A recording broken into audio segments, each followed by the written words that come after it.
There is no place like it. The Grove on a Saturday afternoon, where chandeliers, champagne flutes, and of course bow ties eventually give way to the main attraction. Ole Miss football. Are you ready?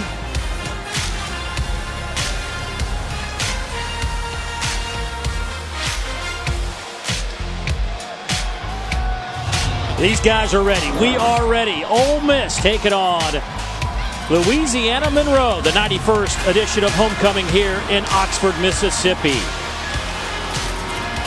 Dave Neal alongside my partner DJ Shockley, the former Georgia quarterback. And it's kind of good news, bad news. Bad news is Ole Miss wrapping up non-conference play. They are 3-0 to this point. 6 straight league games coming up. If they want to have some success, what will your eyes be focused on today? It has to go to the offensive side of football. We had a chance to talk to offensive coordinator Phil Longo yesterday, and he's excited about where this offense can be. They can be explosive, but it has to start with this man right here, Jordan Ta'amu. He is the key to having the balance on this offense, run or pass. He has to get him in and out of good situations for this offense to be explosive today. And we are underway. We'll have to wait to see Jordan Ta'amu as the Warhawks will get the football first. And once again with us down on the sidelines is Dawn Davenport. Let's check in with her right now. Hey, Dawn. Hey, Dave and DJ. I tell you what, this Ole Miss secondary has been decimated by injuries. This was one of the deeper spots on the roster coming into the season, but they've now lost 3 of their starting defensive backs. Because of that, Matt Luke moved 2 running backs over to the defensive side of the ball, junior Armani Linton and true freshman Tylen Knight. Now, Linton played safety for Ole Miss the last 2 seasons. Talked to him before the game. He told me he remembered everything, but guys, he did spend a ton of time in the film room. He said he is 100% comfortable and ready to go. We could see both of them today. We'll keep an eye on that. First pass of the game from Louisiana Monroe will be a completion out at the 41, a pickup of 16 to R.J. Turner, the man slinging it around the field today for the Warhawks, Caleb Evans. Boy, he is a dangerous guy. Yeah, he comes in here with a dynamic offense. He can throw it, he can run it. He's their leading rusher. If they're going to have any success today, he has to be the guy that gets it done. Little play action. Lofts it up. Nice touch. Big hole in the middle of that defense. And ULM already inside the 30. R.J. Turner again. They'll spot it down around the 28-yard line. That's a 31-yard pickup. Well, you see the aggressive call here early in the ball game. They throw it on both first plays of the game. And you see they're not afraid to throw the football down the field, putting the pressure on his Ole Miss defense already. Another play fake, little sidearm toss, trying to hit the outside. That time he's wrapped up by the Rebels.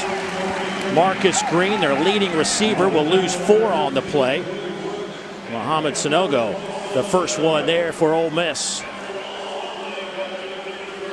Well, we're seeing a little 3-quarter, a little sidearm, nice touch down already from Caleb Evans. And that's one thing when you watch him on film, he will throw from every arm angle that's known to man. And most quarterbacks who are really good quarterbacks, they find a way to get the football out of their hands. And we've seen on 3 different plays, he's had a different arm angle to deliver the football. Evans completing passes at around 60% this year. They'll go on the ground. Marcus McCray trying to find some explosiveness in that backfield. McCray usually out of wide receiver. Lines up in the backfield trying to get some speed on the edge. Ooh, big hit. And a helmet falls off. Obviously, McCray having to take a play off.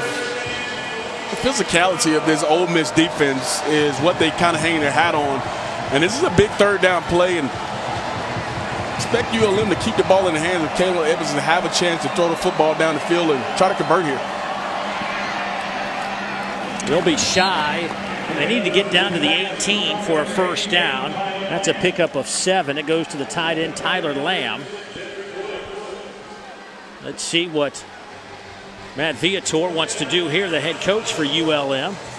Now in his 3rd season trying to get this team headed in the right direction. They have really struggled on the defensive side of the ball. Their offense last year really got the job done. They just were one of the worst defenses in the country. They'll keep the offense on the field. Here we go.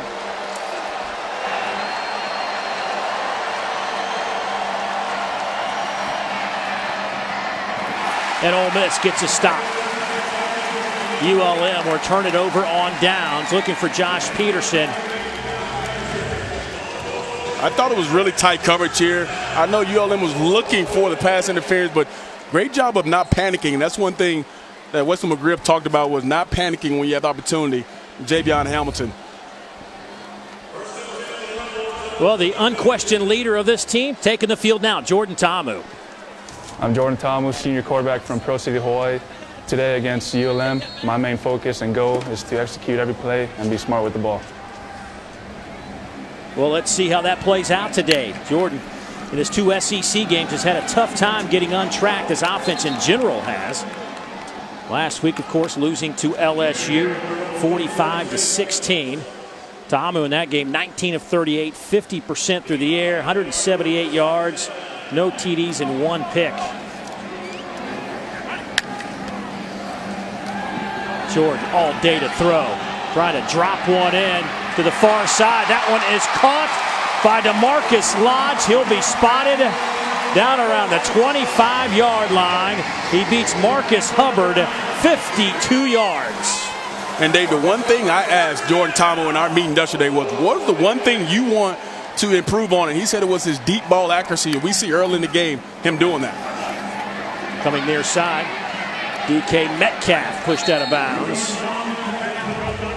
And here's the big throw here, throwing it down the sideline. And this is what they call a bottle rocket throw, where just imagine throwing it into a bucket and it falls out of the sky. What a great job of turning that football over and put it on that right outside shoulder where only his guy can make the catch. Ta'amu, quick hitter, A.J. Brown breaks a tackle inside the 5. They'll spin down to around the 2-yard line. David Griffith bringing him down, but not before 16 on that pitch and catch. Really important, Ole Miss getting started fast, getting the football into their playmakers' hands in space. Great drive so far. Inside handoff goes to Phillips. Nothing there for Scotty, the team's leading rusher. Just shy of 600 yards on the season, already 6 touchdowns for the junior college transfer. Nice job of Colin Turner there for ULM coming in, making that play before Scotty Phillips has a chance to get into the end zone. You have to be aggressive down here if you're ULM to stop Ole Miss from getting into the zone. They'll go with Phillips again. This time he will stick his nose across the goal line, and Ole Miss on the board in a hurry.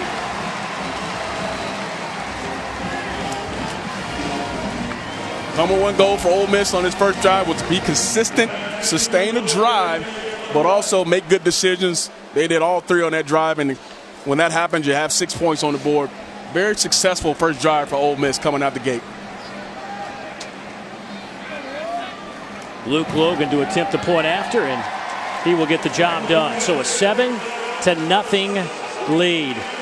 It all started with DeMarcus Lodge. He doesn't have any touchdown receptions this year, but he does have some of those. Big plays setting up the offense, and Scotty Phillips taking it in.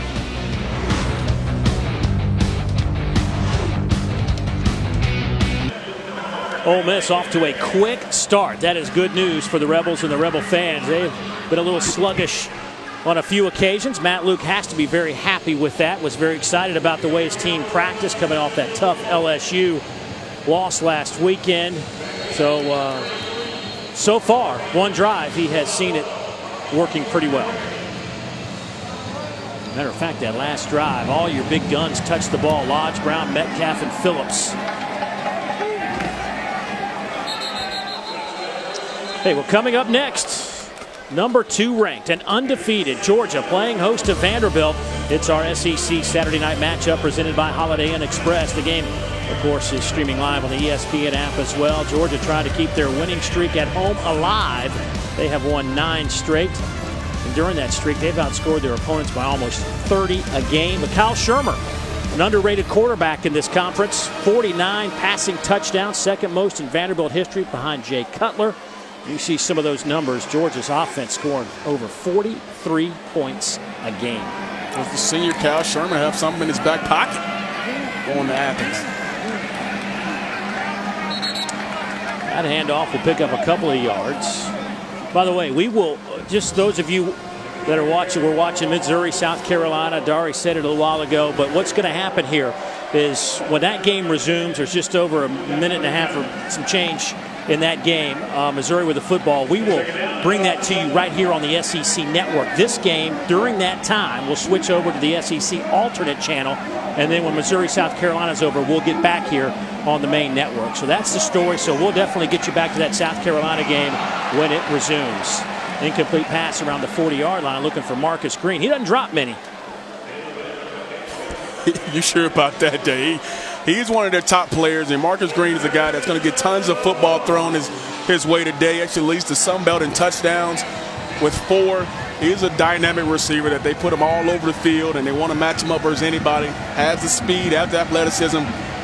You won't see many of those happen today out of Marcus Green. Preseason first team all Sun Belt Conference. Also an electrifying return man. So a 3rd down and 6 here for ULM.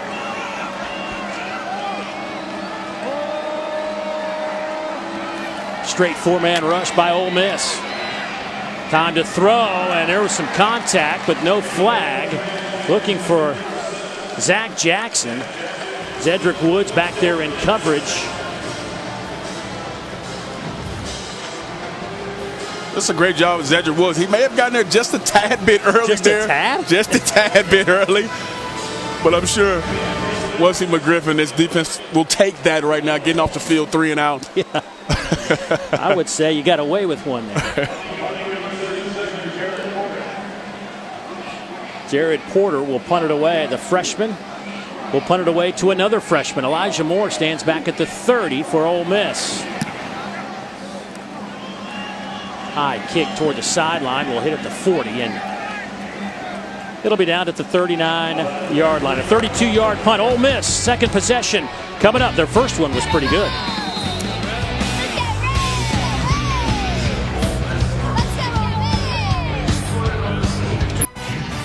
SEC Network Football is brought to you by Academy Sports and Outdoors, the official sports and outdoors retailer of the SEC.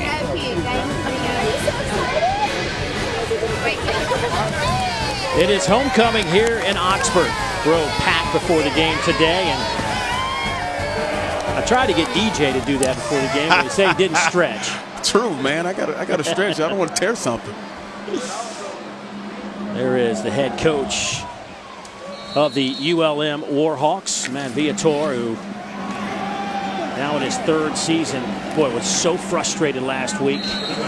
Just got hammered by Georgia State. Said it was the first time. It had no explanation for what happened. They had not played that way. There were no practice signs, but they just got walloped against the Panthers of Georgia State on the road, 46-14. There's A.J. Brown breaking a couple of tackles. A.J. down to the 30-yard line, a pickup of 26. Jordan Ta'amu, A.J. Brown picking up where they left off in that first series where Ta'amu went 3 for 3 for 75 yards.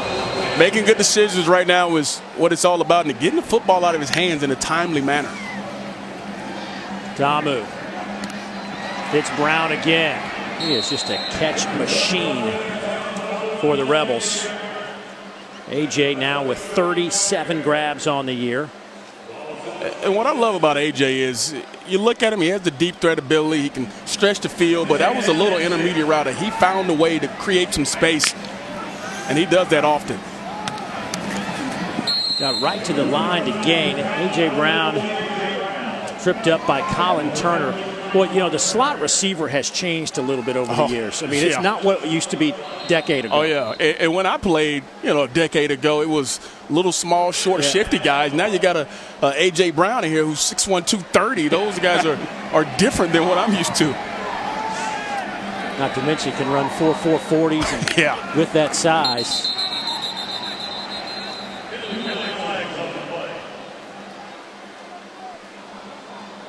False start, offense, number 87, 5-yard penalty, 3rd down. Steve Marlowe, our referee. A.J. Brown, All-American, averaging about 90 yards a game receiving, 11th in the FBS with 7 receptions a game. Elijah Moore comes in motion, but Ta'amu coming near side. Flag is down. That is caught, but out of bounds in the secondary from Corey Straughter.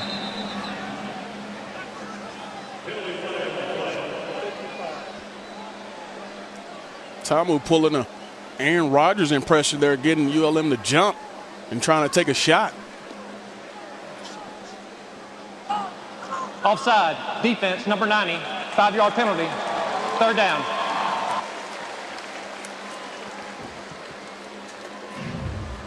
And here's an even better play by Corey Strawder. This is what Coach Viator talked about on our call was they throw a lot of these 50-50 balls. They have to have a chance to be physical at that point of attack, and they did a good job of playing it in the air.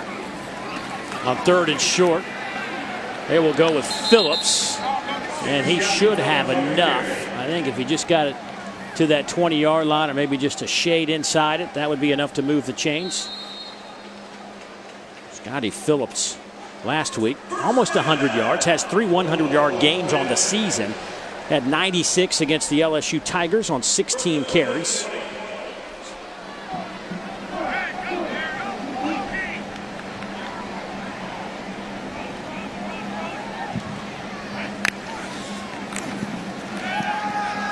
Tamu hits Brown, turns it inside, and will strut his stuff into the end zone.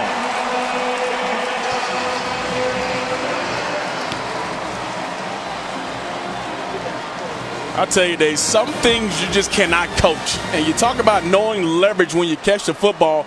He does a great job of knowing where the leverage is of the defensive back and just spinning back to the inside. And Colin Turner didn't have a chance to make a tackle on that. Just a great job of him understanding what a defensive back is and then making a play on it and get into the zone.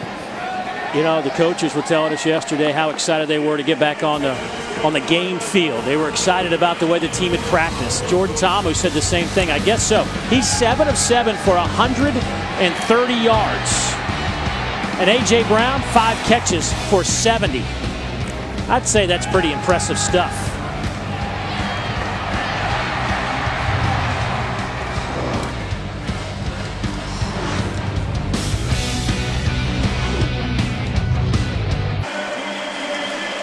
That last drive for A.J. Brown, 4 catches.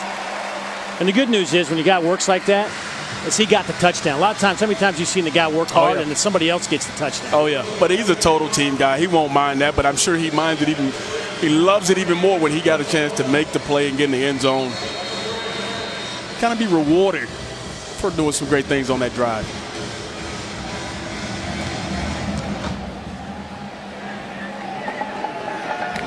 Marcus Green, one of the best in the return game in the country, though, was snuffed down at the 18-yard line. Well, we got a second. Let's get an update from Dari. What's happening, Dari?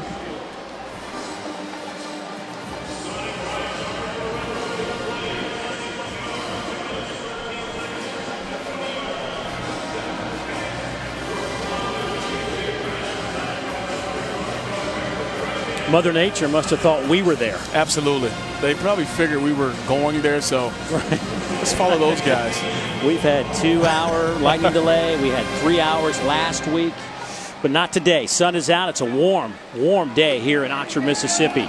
Here's Austin Vaughn taking a little flip pass, and he'll have the first down out over the 32-yard line. Gain of 15.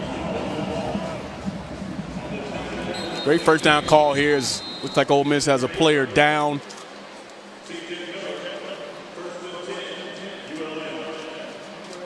C.J. Miller slow to get up. He was in on that tackle, the sophomore out of Powder Springs. And tell you what, Ole Miss cannot afford any more injuries. They've lost 3 guys, Montrell Custis, Jalen Jones. And it's one of those things where you're having to take guys from the offense, put them on defense midway through a season.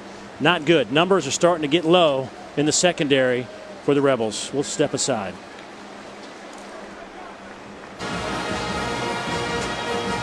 Well, C.J. Miller is in the medical tent behind the bench of Ole Miss being attended to after this play. Yeah, it looks like he just gets rolled up.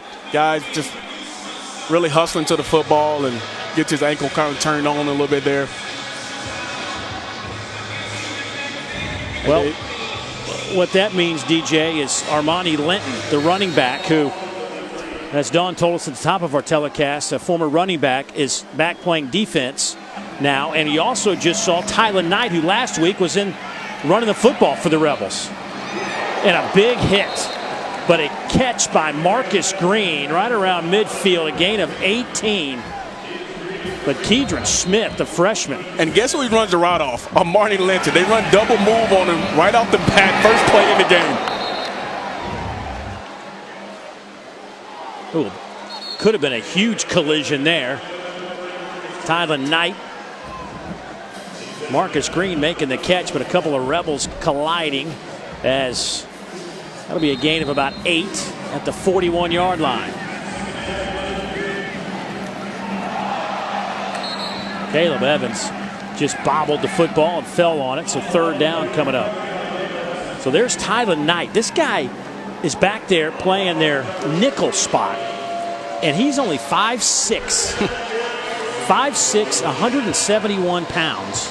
But he did play some defensive back in high school. Matter of fact, he played a lot of defensive back. He had 117 tackles as a senior, 122 as a junior. He will get his nose in there. And Coach McGriff is excited about it. He said he's eager to see what he can do. And he said he will stick his face in there despite his size and make some tackles. On third down, big hole. Evans first down and a whole lot more. Inside the 25-yard line. Armani Linton will run him out of bounds, but not before Evans picks up 21 yards. And here's the first time we get the chance to see Evans in open space, use his athleticism to get down the field. They had a lot of stuff happening before the play even started. What a great job and a great call there. Derek Gore. Big hit there as Armani Linton came up, along with Keidron Smith. Derek Gore, you might recognize the name. Derek Gore, the former Alabama transfer, but he was playing behind the likes of Derrick Henry, Kenyon Drake, Bo Scarborough, Damian Harris. Tough to get some run in that backfield.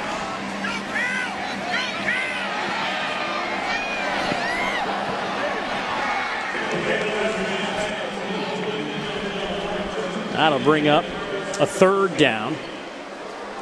No issue with that play there. They tried to get Caleb on the perimeter and give him a run-pass option, and nobody was outside, and nobody had a chance to throw the football to you. You see, he only needs 17 yards to reach 5,000 career pass yards. That speaks to the efficiency in which he throws the football, and he's a talented player in his own right. 3rd and 5. Pass is caught. R.J. Turner has the first down inside the 10. It'll be 1st and goal for ULM. Just a great job of getting the football to the perimeter. It's what a team like ULM must do in this ball game because of the speed of Ole Miss, because they want to get upfield and rush. Just throw it outside, let your guys make some plays. You're going to have one-on-one coverage on the outside. It's a great job of getting the football to the perimeter. Marcus Green right here in the slot. He's a guy that they love to get the football to down here. Not much for Austin Vaughn. It'll be 2nd down and goal for ULM.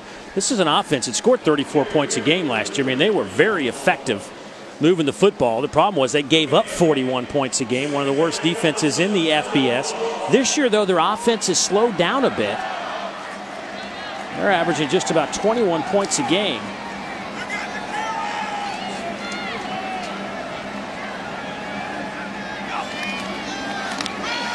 Little quarterback draw, Evans. He'll get it inside the 5 down to about the 3-yard line. Does the football come out? A lot of folks saying that Ole Miss will have it, and they do. The Rebels come up with the play.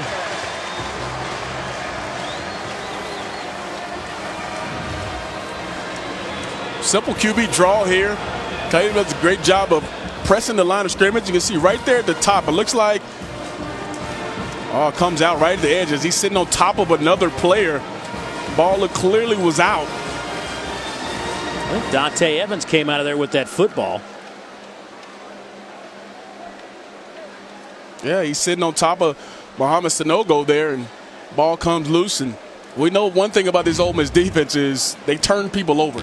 They do a great job of creating turnovers, and now your offense has another possession, and I know Caleb Evans will be highly disappointed. He let the football on the ground, headed in towards the score. Here's Phillips. Stiff arm, gets to the 5 and run out of bounds. Wesley Thompson coming up to make the play. When you talk to anybody on his offensive staff, you talk to Coach Luke, when you ask him who's the most consistent guy for this team, Dave, and it's been Scotty Phillips. When things have gone wrong, even if they've had some issues offensively, Scotty Phillips has been the guy for him has done the job for him all year. Quick throw to Brown. He's got some room. A.J. Brown tripped up at the 35. A touchdown saving tackle on the back end from Marcus Hubbard. 31 more yards for A.J. Brown. He's now up over 100 in the first quarter.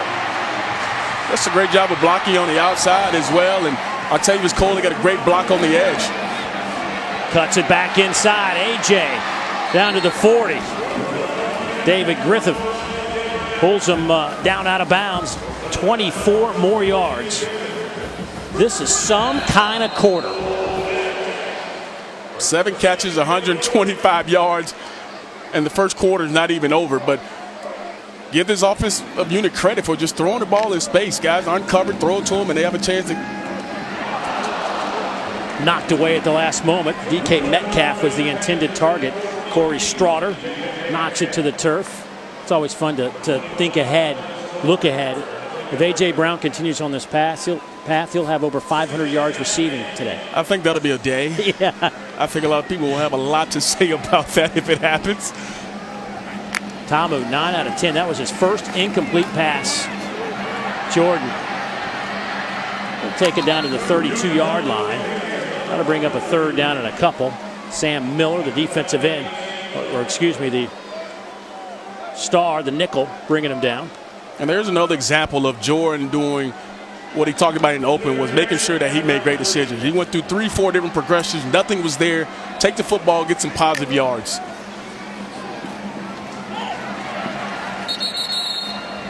Pass caught by the freshman Elijah Moore.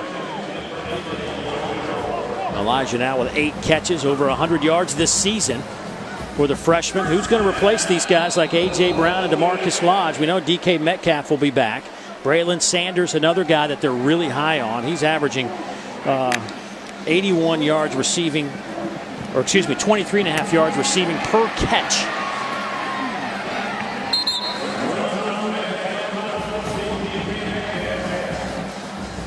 You love the patience in with these guys running their routes. You love the patience in with the way they're throwing the football as well. I mean, they're playing so much soft coverage on the outside. It's pitch and catch, and they make a play with it.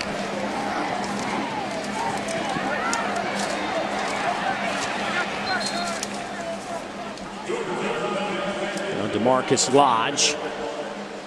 It'll be spotted around the 8-yard line, but look at the size differential between these receivers and the secondary of ULM.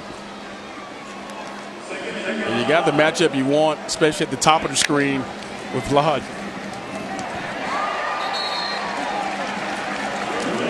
That time, it goes to DeMarcus Lodge. There's just, weapon after weapon. It's a pick your poison type of offense when you're a defensive coordinator. Which guy do you double? Which guy do you want to defend? And they have players galore in the backfield and coming out at the receiver position that can hurt you.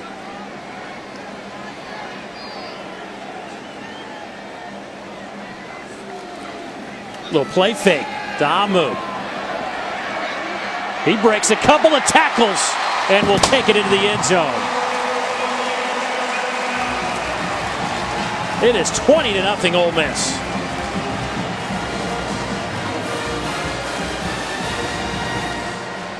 Just a great look there from this offensive unit. They're coming out looking in 3 tight end set. Think you're on the 1-2 yard line. You're going to run the football. They go play action. Jordan Tamu doesn't like to look. Nobody's open. Going to his front side. He comes back to the left side and makes a guy miss. And it's the athleticism of Jordan Tamu. All these guys are all of them have so much ability. Jordan Ta'amu showing his skill with the feet here. You got to love this out of a guy who's fighting for extra yards and he's trying to make something happen for his offense. Didn't force the football in the play action. It wasn't there, and he has athleticism to be able to make a play on his own and get his guys in the end zone for a touchdown. Big drive there. Obviously, A.J. Brown was a huge part of picking up some chunk yardage, but Jordan Ta'amu finishing it off. Ta'amu on that drive, 6 out of 7. Jordan for the day, 13 of 14, 217. It's got to be so much fun to throw to these guys on the outside. I mean, how do you just defend A.J. Brown, DeMarcus Lodge, DK Metcalf, who I said, he's a redshirt sophomore. I need to correct myself. There's a great opportunity that he will leave as a 3 years in this program, eligible for the draft. But certainly these guys are just unbelievable. The only way you have a chance of covering these type of skilled players is having guys on the other side who are just as skilled or just as physically imposing as these big-time receivers. You have defensive backs who can really get in their face and be physical and change up the situation of it. It makes it tough to cover these guys.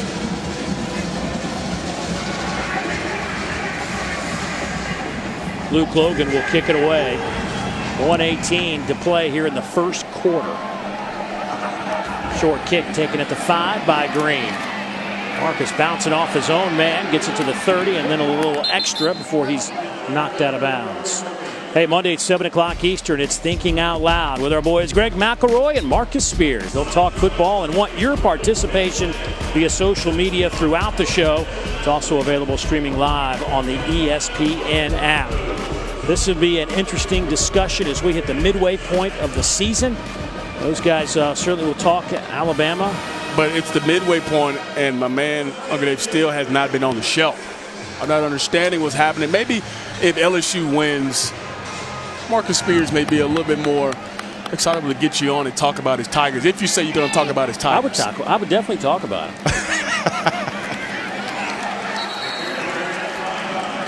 Let's get an injury report with Dawn.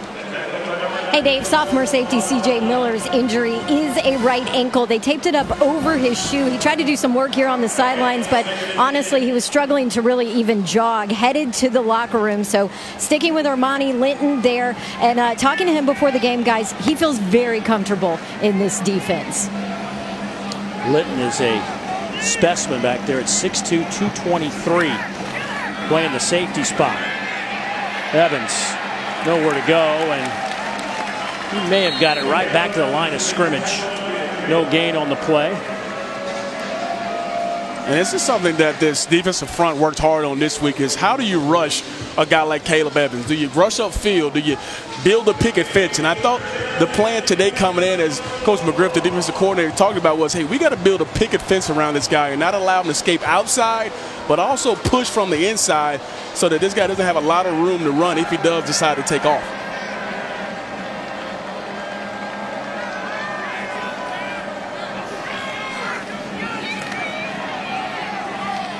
That pass caught by R.J. Turner near midfield. He is wrestled to the ground by Jalen Julius. 15-yard pickup. But that will be the final play of the first 15 minutes that belong to Ole Miss. 3 touchdowns. They have just torn it up to the tune of 236 total yards. A lot of those go to that guy, A.J. Brown.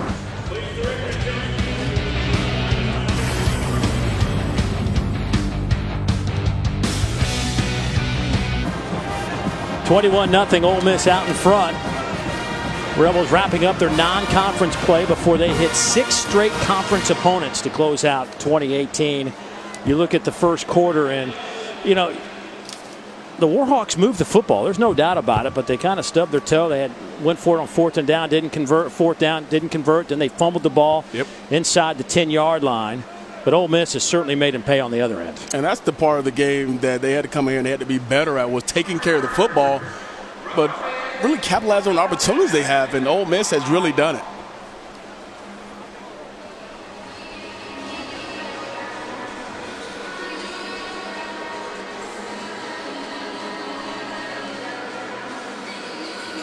Well, our headsets are on.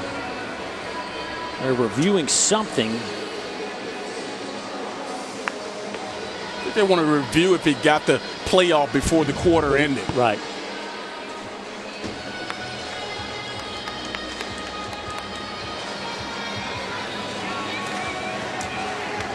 Well, and most of the time, I remember when we played, we asked the referee, how do you, go about that. He says we look at the clock and then we look at the ball.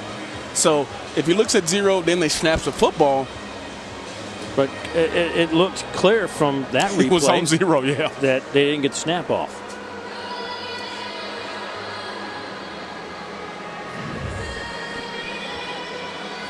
It's clearly here. We got 0. No ball is snapped. Yeah. So.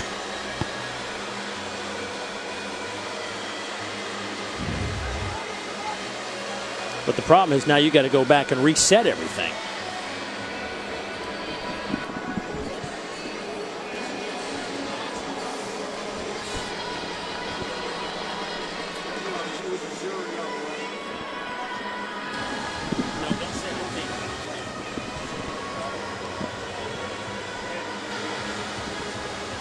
Oh, that certainly would change this drive.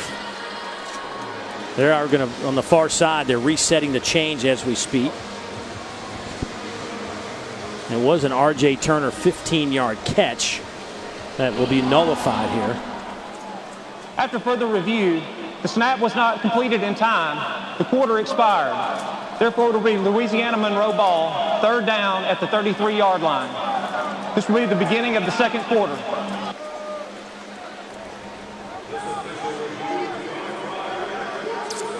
Well, there is a look at C.J. Miller, who, as Dawn told us, has an ankle issue going on. One of the members of that depleted secondary. He's trying to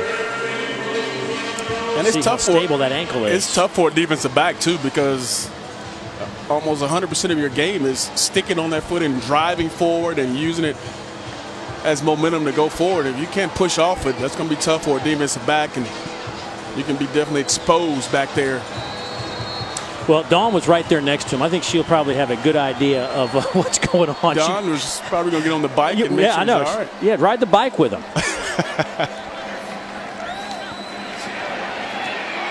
Nowhere for Evans to go.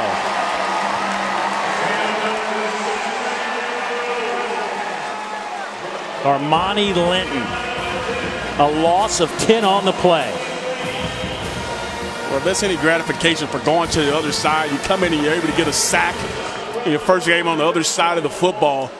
I'm sure that gives him and Coach McGriff a lot of confidence going forward, looking like he's probably going to have to play a lot more than expected coming into this ball game. You know, the problem was that they had so much talent. They felt like they were too deep at every spot starting the season. But Linton looks like he might be able to find a home back there. Running catch from Elijah Moore, and he is pushed out of bounds around the 32-yard line after a 47-yard punt. Time to get an update. Let's go to Dari.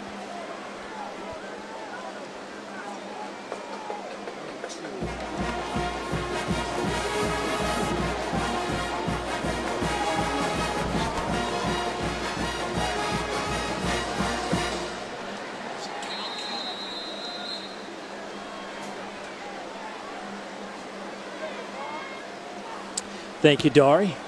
Kudos to Mr. Tebow. Well deserving for sure. He was so much fun to watch. Jordan Ta'amu was kind of fun too, especially today. 13 out of 14, 217, a touchdown.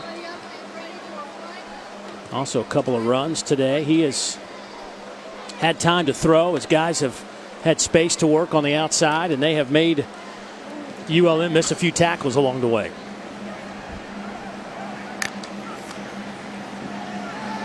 Oh, big hole on the right side. Phillips lost the football, but was he down? Did he hit the ground? I said they're going to spot him down around the 46-yard line. That's a 20-yard pickup. And it's just the numbers, First down, Ole Miss. DJ, are just staggering. This is a ULM defense that's given up 471 yards a game, but 300 yards per game through the air. I mean, Ole Miss not too dissimilar. Yeah, and it's going to be a battle of which team cannot give up the big play the longest. And we talked to offensive coordinator Phil Longo. And here's the last look at the fumble. It looks like that ball was a little bit loose there, Dave, because it looks like number 3 comes in there and hacks at it. That's Colin Turner had a hack at it there at the end. A little loose. Here's Phillips. But Ole Miss ran a play quickly, so cannot go back and look at that. Pickup of 6 for Phillips. But they're going back to what Coach Longo, the offensive coordinator, talked about was we had a great week of practice, as you mentioned when we first came on, but we didn't expect to see this great of an output so far early. They've looked really good. He talks about balance, and for him, balance isn't just run, pass numbers. It's about making sure everybody touches the football. They've done a good job of that today. Their big guns have all had an opportunity. The one guy I'm waiting to see touch the football is Dawson Knox, a tight end. They'll go back to Brown. Why not? They can't stop him today. Only 3 on that catch, but that is number 8 for AJ today. And when you play an explosive offense like Ole Miss is, and you're talking about spreading it around to everybody, ULM is forced to play a lot of zone coverage. So there's going to be a lot of holes in their defense to distribute the football. And right now, they're creating that space. 4th down, and Ole Miss going to go for it.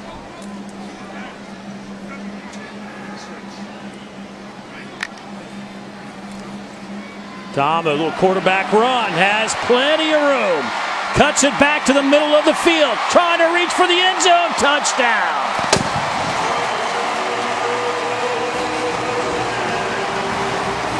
"39 yards, his 2nd of the day. Well, one moment they play man coverage, and they try to have a spy in the middle of the field. And number 4, Rashad Harding, he just does not have enough juice to run with Jordan Ta'amu in open space, and advantage Ole Miss on that big-time run from Jordan.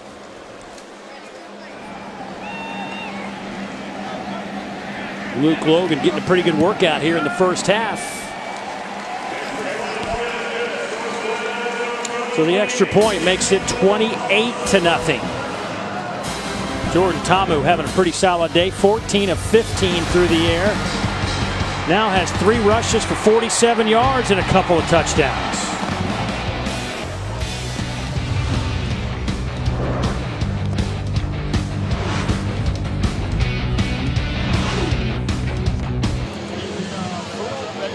Pretty good half. 14 of 15, 220, 47 yards on the ground.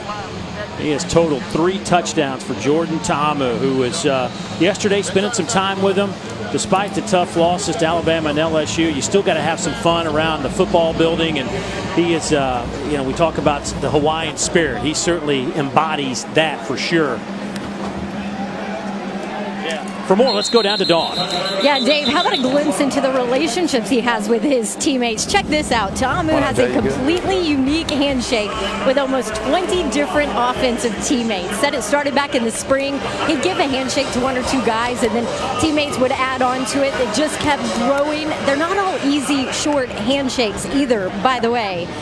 He told me he's a guy that can easily memorize everything. They have some fun with it. His teammates absolutely love it. That was awesome. I mean, and he didn't miss a beat. Those weren't like 2 takes. Those guys would just walk into the indoor facility and they'd do the handshake. It was crazy. And the one we didn't see was Don had created one of her own. Well, speaking of that, let's take a look at it.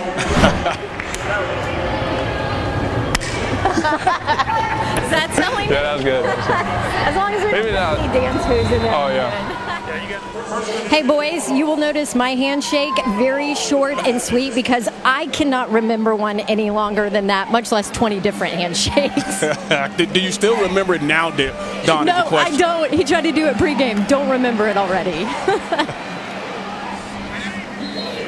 Well, it's on tape, so you can go back and review, do your own film study. Evans picks up 18 on the carry. I like Caleb Evans. He's an exceptional athlete back there. He's got big arm, 6'2", 215 pounds. Leads the team in rushing.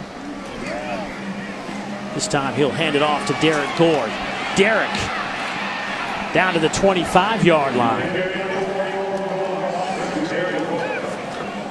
And one thing that Matt Kubik, the offensive coordinator, talked about with Caleb is as in a game like this, he has to play above and beyond his usual talent. And he's played pretty well so far besides the fumble, but they have some players that can make some plays on this offense. And right now they're actually driving and being really consistent running and throwing. Last year, Gore had 585 yards rushing and 6 touchdowns, but only averaged 3 yards a carry. And he'll get just about that number on that run off the left side. He did carry it 24 times for 108 yards while he was at Alabama. But as we ran through that list of running backs a moment ago, you can see why he felt like he needed to get out of there with Derrick Henry, Kenyon Drake, Bo Scarborough, Damian Harris. Well, wouldn't you, Dave? Yes. I would as well. Ken Webster slow to get up. He's been bothered by a bad hamstring the last few weeks. Well, we've got a break in the action. We'll step aside as well.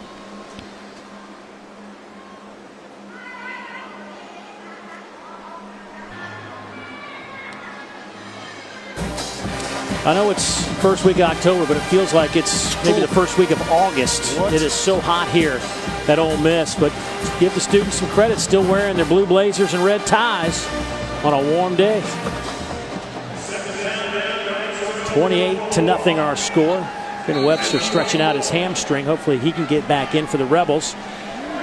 Second down coming up. ULM has had some good drives today, but nothing on the board. Ole Miss will sell out with a blitz. And a nice job there from Tylen Knight, the freshman out of Pearl, Mississippi, bringing down Marcus Green. And you got Tylen Knight and Marty Linton coming from the inside out to make this play. Two guys coming over from the offensive side of football. And Coach McGriff said, I want to see him stick his head in there. He did a great job of doing it on that particular play.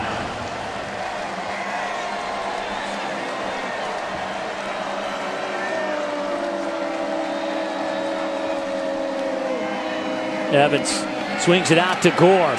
There's a flag down. That may be a late hit. Unnecessary roughness on the quarterback, Caleb Evans.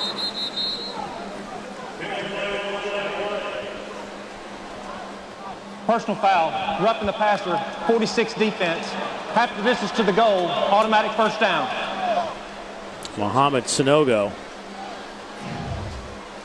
That'll get you over to the bench. Yeah, he could have easily pulled up there. When you take those 2 extra steps, 9 times out of 10, they're going to get you on those particular calls. And always want to protect the quarterbacks, but that extra little 2 steps that get you. Those are the things right there that Matt Luke said drives him crazy. Third down, you get the stop. Yep. You're going to force it at least, you assume a field goal attempt. But instead, you give them a first down just outside the 10-yard line. And last week playing against LSU, they had 2 of those happen on 4th down where they could have got off the field. You're talking about a team that committed 17 penalties last week, so undisciplined play there. Here's Gore. He will get it into the end zone. So that roughing the passer looms large for Ole Miss as Derek Gore takes it in from 11 yards out. Javion Hamilton, number 21, who actually comes on the blitz on the outside, just overruns it, and it cuts it right back to where he was coming from. And it's a great run and a great drive. Capitalized on the penalty from Ole Miss. Craig Ford knocking the extra point through the uprights. Derek Gore, the former Alabama running back, now at ULM. Getting the Warhawks on the board.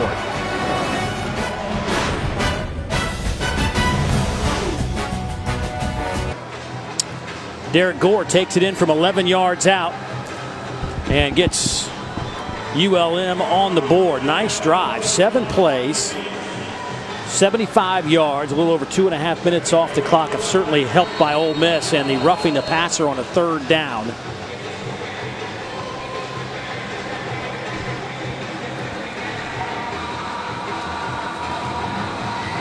Jacob Meeks will kick it away.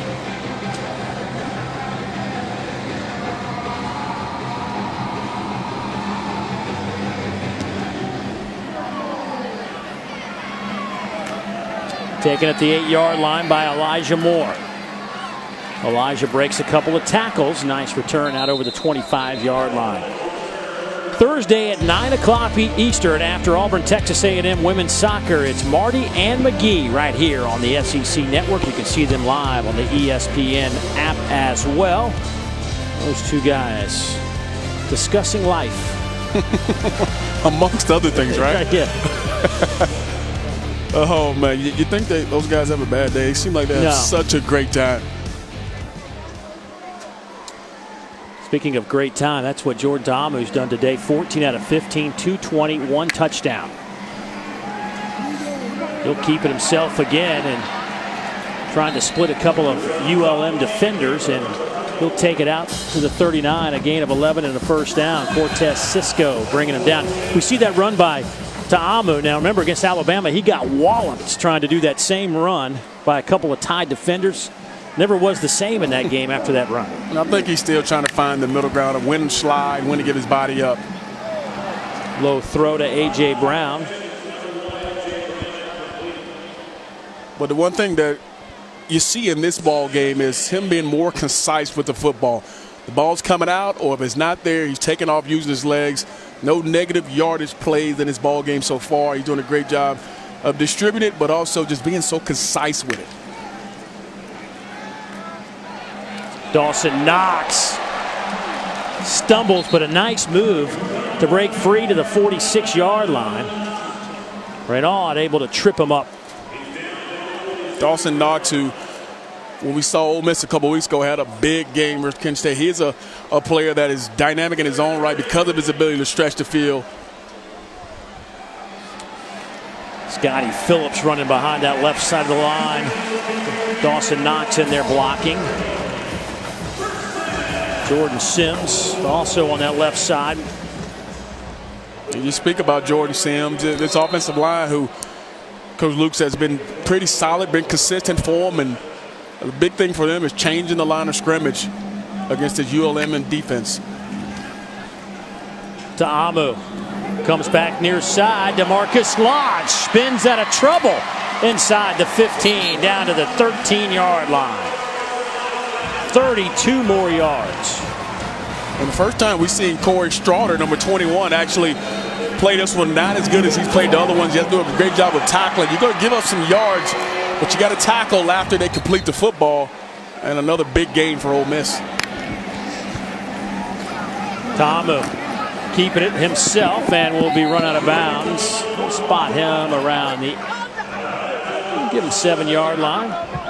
Gain of 5. And Dave, I asked Jordan, do you mind being a part of the run game? And he said he loves it. And it's one thing that he has really stressed we've seen in this ball game, his ability to be able to run. But he wants to be a part of the zone read. He wants to be able to tuck it away and use his legs more to help his offense. And I thought it was surprising, but we can see that he fits really well in the run game. Quick hitter near side. Lodge was reaching for that goal line, but was just shy. They'll spot him at the 1. Off coverage. It's a simple pitch and catch. You got a big physical receiver on the outside. Give him a chance, and everything's clicking on offense for Ole Miss right now.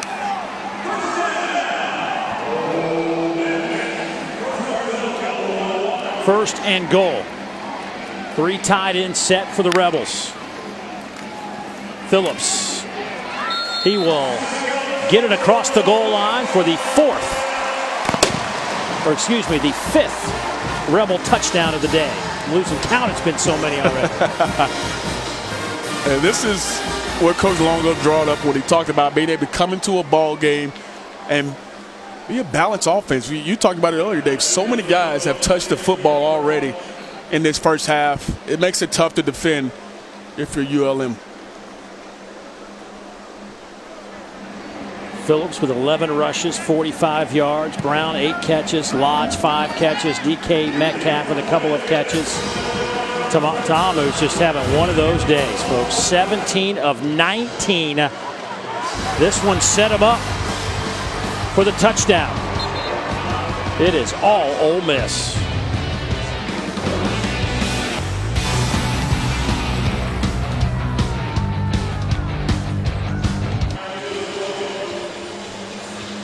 Phil Longo, the offensive coordinator, talking to his quarterback, Jordan Ta'amu. Interesting dynamic in this game. Phil Longo certainly has a connection with Mike Collins, the defensive coordinator for ULM. Those two guys were on the same staff at Sam Houston State for a couple of years. They know each other's philosophies quite well. thought it was pretty funny. You asked him about it, and he said about watching film on this ULM. He said, I felt like we were right back at Sam Houston State watching that tape of his team this season. That'll be a touchback out to the 25-yard line. Ole Miss, as a team, has put together 374 yards of offense. ULM, if you look at the numbers, you'd say pretty good at 189. Problem is they have had a couple of miscues that have allowed Ole Miss to stretch this to a 35-7 advantage.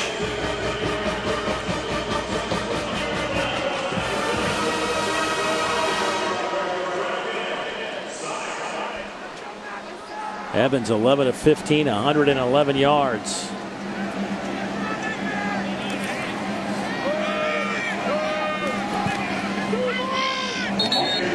Derek Gore will get a couple of yards on the play. Ross Donnelly, the first one there for the Rebels defensively. Ole Miss has just been,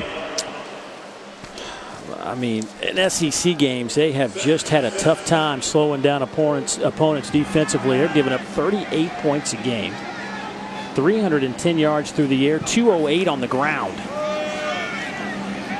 Big tackle there by Mohamed Sanogo. And 3. And if you talk about the yards, you talk about what they need to improve on, and I think they've gotten better at getting after the quarterback. They just can't stop them. They've given up too many big plays. They've had the penalties, the things that really set them back defensively, and also losing so many guys in the secondary. That hurts them on the back end when teams want to throw the football down the field. The communication just hasn't been there, but today they've gotten off to a great start.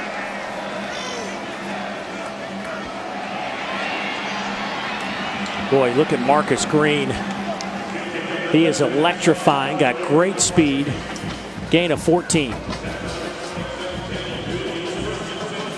What a finish in Columbia.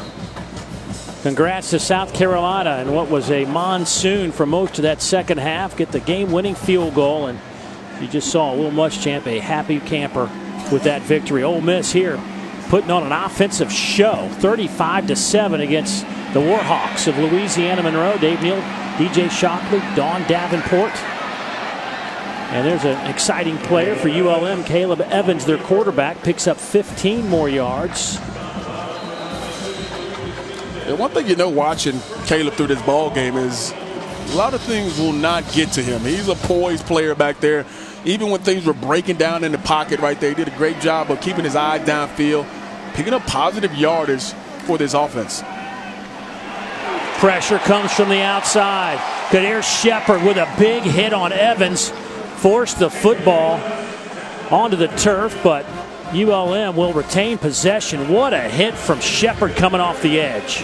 Yeah, he comes right up that right side. Just swims the right tackle right there and just doesn't have a great job. Trace Ellison is the left tackle, and Kadir Shepard does a great job of getting to the quarterback and comes over that right side and knocks that football out of the hands of Caleb Evans. Just a very dynamic player, Kadir Shepard, who they big high hopes for, a long and athletic guy, and we saw it right there on that play.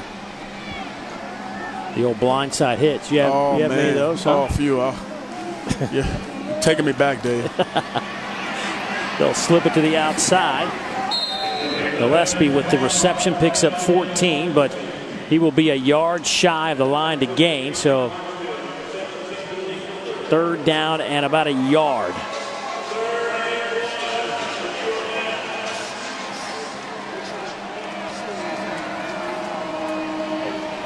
I don't know if they got it or not. They went with Gore on the handoff left side. They will spot it back at the 31. I think if the ball touches the front end of that 30-yard line, they should have it, but they don't. It looks like number 22, Tinsdale, comes across the backside to deny him for that first down. Big fourth down call here for ULM. And you know Ole Miss is probably going to sell out thinking they're going to run the football. Ole Miss has stopped him once on fourth down this afternoon. Little quarterback sneak, and he should have enough for the first down. A pile of humanity I've been on those pals before, Dave. It's not fun either.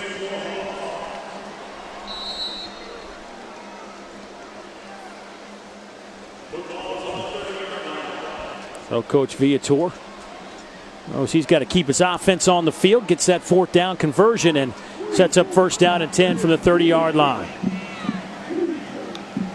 Evans 13 of 17, 139 through the air.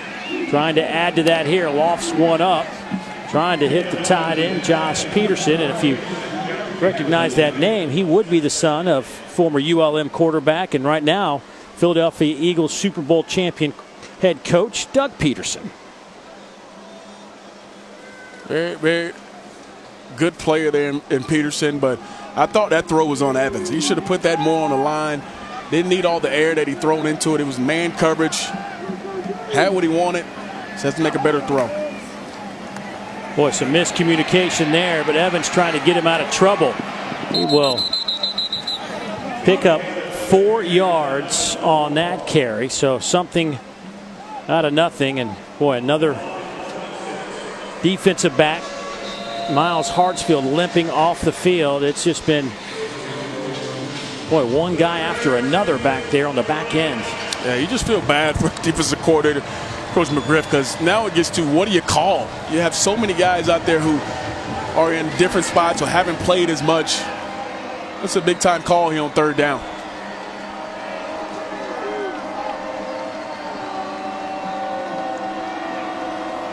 Some pressure comes underneath, incomplete.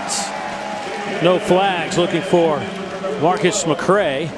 There's one of those guys, Armani Linton, playing running back just a week ago. Now back in the secondary.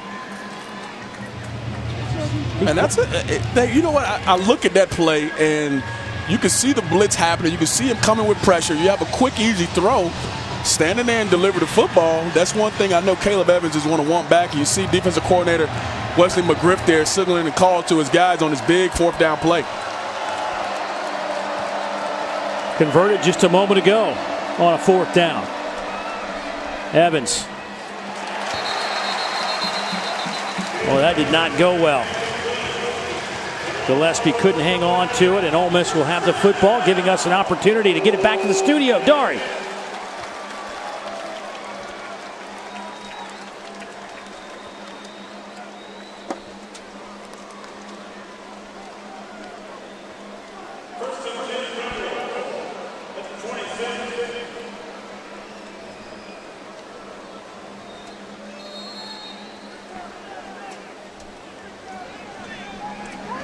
Thank you, Dar. We'll see you guys in 2 minutes and 13 seconds off our game clock on a 1st down and 10. Here goes Tamu coming near side.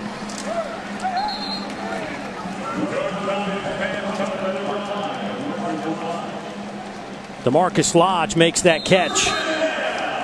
You see just how fast they go. You see offensive coordinator Phil Longo, he signaled the calls in, and there's a one-play call for everybody on the offense. They see it and they go. That one caught, looked like it could have been picked off. There goes DK Metcalf, still on his feet. Touchdown, Ole Miss. How did he catch that one?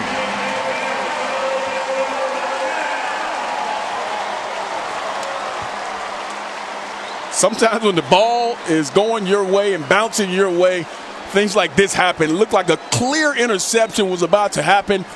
But DK Metcalf not only comes up with it, but makes something happen after the catch and gets his 5th touchdown on the season.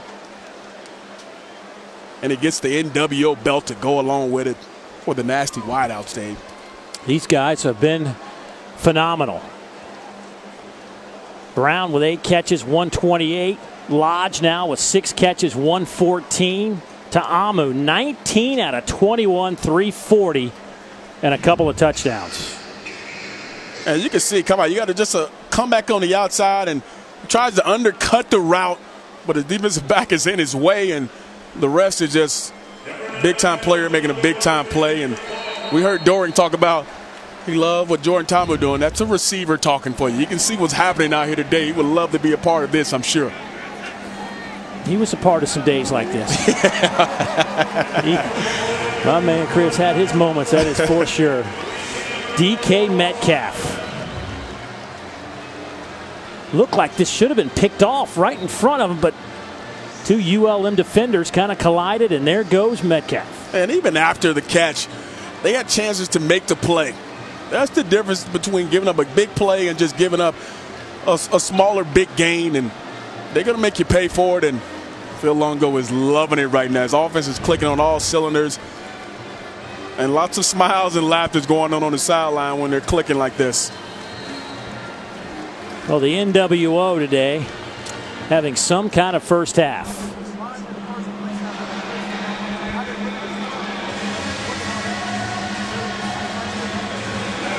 I mean, Ta'amu could set a school record for yards passing. Has already the third best total in school history when he threw for 448 earlier this year against Southern Illinois. He also went over 400 against Kent State.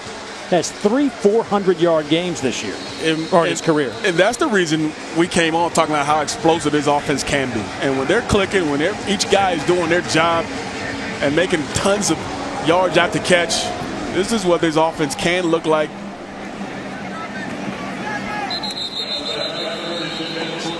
.143 to go before halftime, and coming up at the break, you can watch the live performance of the Pride of the South on SEC Network Plus. Start streaming now on the ESPN app. Boys and girls, getting ready.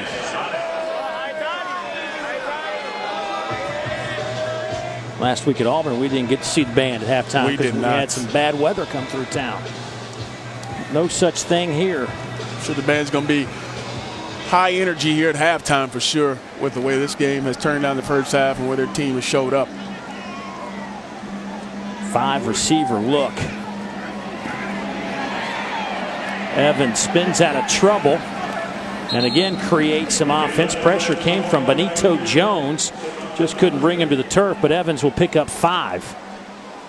And this is part of the game, especially on offense, where ULM wanted to stay away from, which was the 5-man protections, where you have all 5 linemen blocking, and they just haven't held up really well to this rush of Ole Miss.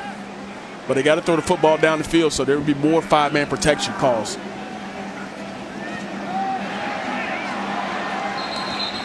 They're going to say catch on the far side by R.J. Turner.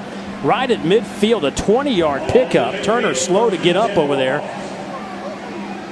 Looks like he might be cramping up, but that was a heck of a catch in his own right. Yeah, that's a high point ball you like. Look like he's cramping up, and like we mentioned, it is pretty hot down there to be October, but guys are still cramping, and you see him go up, and you talk about defensive backs getting at the highest point. This is going up and reaching for the football and going to get it and being aggressive. Great catch. Pressure comes. Pass a little too high for White to catch. 1:25 to go before intermission. Ole Miss has scored on every possession there. 6 out of 6, all touchdowns today. Efficiency at its finest for Ole Miss, and that's kind of what they've been lacking, especially in those big games. Those Alabama, LSU, they hurt themselves with a lot of different things, but being efficient is one thing that they really worked and harped on this week, was efficiency and being consistent. Pressure comes. Evans gets the ball away, but a little too high for Demarius Gillespie. Pressure came from Mohamed Sanogo.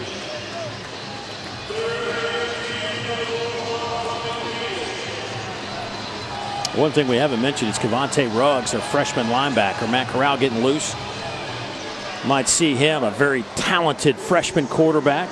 Only played in 1 game, but coaches speak very highly of the future of this young man. And Dave, we saw him in pregame warmups, and you were talking about the arm strength and looking forward to possibly seeing him today, but he has it. Mentioned Ruggs, he got tossed from last week's game for targeting, so not playing here in the first half, but he will be eligible to play when we start the second half. The super athletic linebacker, true freshman Cavante Ruggs. 42-7. I mean, the numbers are just unbelievable. 448 number of yards for Ole Miss here in the first half.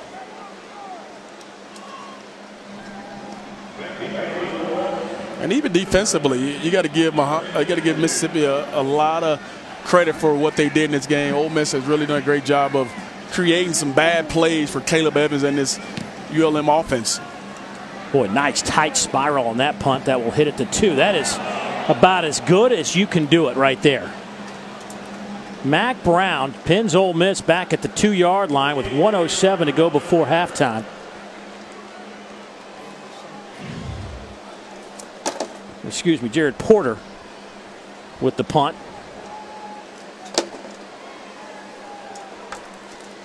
That is perfectly placed.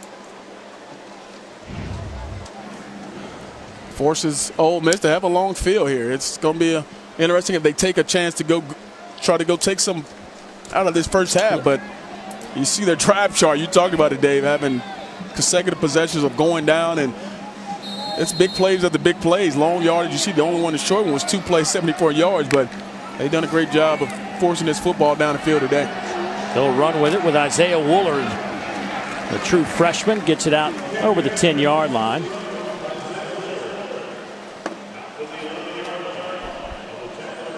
And we know about how good Scotty Phillips has been, but Isaiah Wooler's another guy that's been very good for him in the backfield to spare Scotty Phillips at times. Huge hole. Nice move. Woolard still on his feet, being chased down from behind, and he'll be hit around the 45-yard line. Colin Turner bringing him down, but a huge gain for the freshman of 45 yards. Gaping holes up front. I mean, gaping holes. Watch number 9, Dawson Knox, get up on that second level, do a great job of turning that linebacker, creating that big hole for Isaiah Woolard to run through. Tamu will throw. Thought about throwing, now has some time. He'll get out of bounds with 21 seconds to go.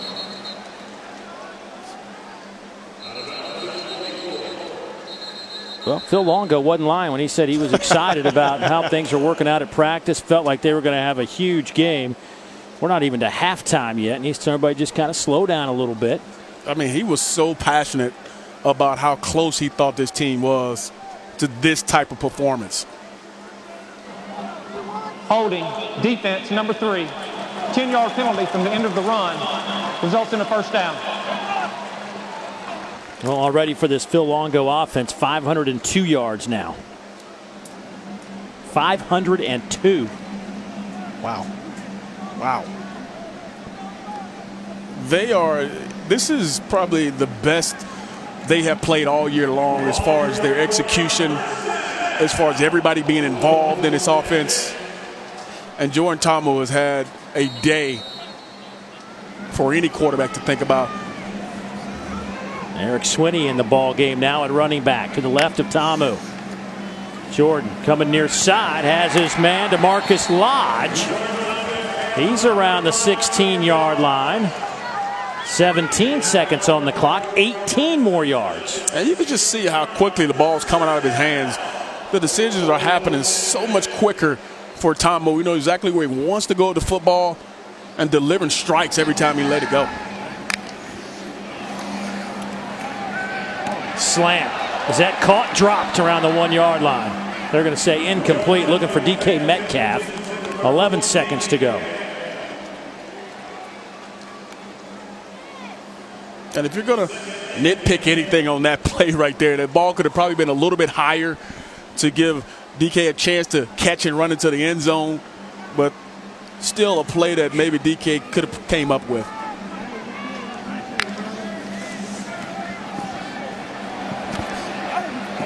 To the end zone, pass is caught, touchdown. That time DeMarcus Lodge comes up with the football.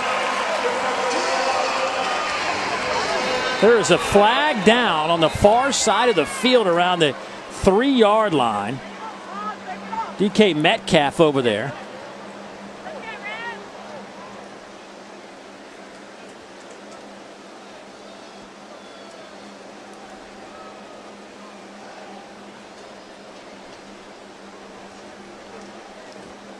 DK feels like it's more than likely on them.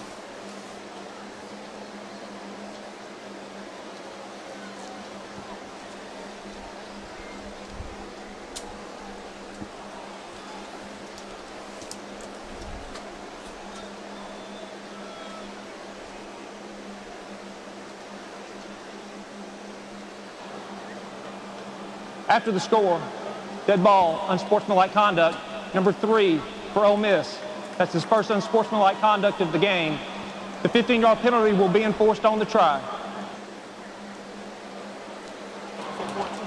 Correction, 14, number 14 for Ole Miss. But the touchdown will count. DK with some extracurriculars on the far side, but Lodge gets the touchdown reception.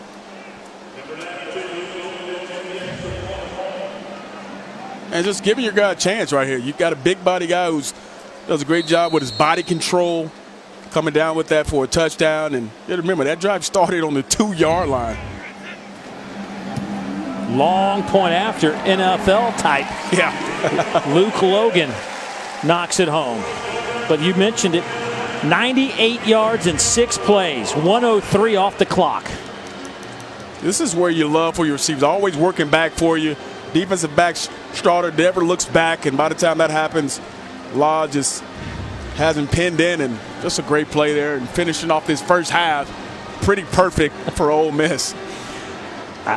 It's a video game right now.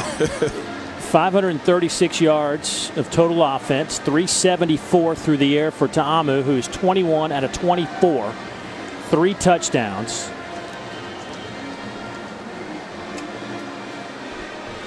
You look at the receivers, Lodge with 8, A.J. Brown with 8, DK Metcalf with 3. He's got 85 yards.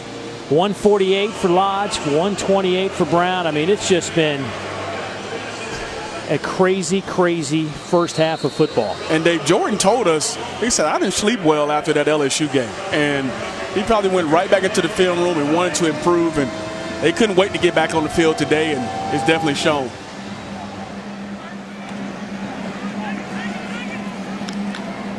And that should run out the clock for intermission, and it will. But what a half it was for Ole Miss. 7 possessions, 7 touchdowns. 49-7 is our score. We'll see if that's it for Jordan Ta'amu, or will he come back in the third quarter? All these guys just put on a show offensively. Ole Miss got to feel pretty good about where they are after last week in Baton Rouge. And of course, after this one, it is 6 straight conference games coming up. So you want to get it right in your final non-conference game. Let's go down to Dawn. Yeah, here with head coach Matt Luke. Coach, you preached consistency all week. 7 for 7, 7 touchdowns. I think you got it. What clicked? No, I just Tomo did a great job managing, making decisions, throwing to the guys that were open. Early on, they had a bunch of guys in the box, and we hit some balls. And then there at the end, we got the run game going a little bit. Will we continue to see Jordan in the second half? Absolutely. And then you'll see, you have a chance to see Matt Corral, too. So maybe Jason Pellin as well. You lose another defensive back after already losing 3 starters. Armani Linton steps in. What did you like about what he was able to provide? No, I like the energy. Him and Tyler Knight both played a bunch of snaps. I saw he got a sack in there. Good to see him have some success. Thank you, Coach. Yeah, thank you. 49-7. Ole Miss cruising along here on homecoming. Time for us to turn it over to the boys in the studio. Dari.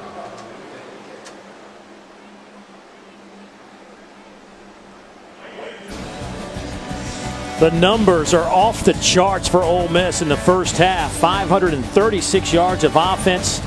Many of that directed by that guy, Jordan Ta'amu. 374 yards passing in one half of football. Dave Neal, DJ Shockley. 7 possessions, 7 touchdowns. I mean, almost a perfect, flawless first half. Yeah, and Coach Longo talked about it when we talked to him. He wanted the guys to be efficient. He wanted to be balanced. He wanted to be able to distribute the football all the way around. And they've done that. And I think Jordan's made a great decision with the football every time he's had it. And this is what we expected out of this Ole Miss offense, to be as explosive, to spread it all over the field. And it's been tough for ULM to really keep hold of what they're doing. It is, if you're an Ole Miss fan, it's exciting to see your offense. This is what it can look like. There's non-conference games. They've been pretty efficient, starting with Texas Tech. They ran into 2 of the best defenses in America in Alabama and LSU. So not the kind of offense that certainly they're capable of playing.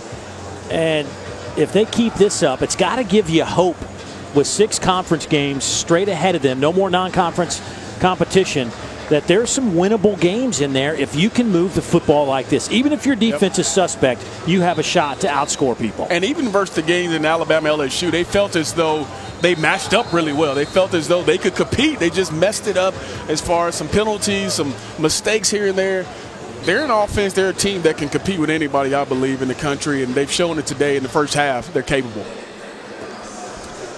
I had a clock issue, got it fixed, so we are just about ready for some second half football. And Matt Corral, he looks like he is ready to go. That helmet is buckled up, but we saw Jordan Ta'amu throwing it. He probably doesn't want to give it up, right? He's thinking, I got a chance to set some records. It's hard to come off the field when everything's going your way and you're throwing it all over the yard and putting up video game numbers is what he did in the first half. But like you said, Dave, there's a bigger picture in the second half of this season. They got some big games they're going to need him for.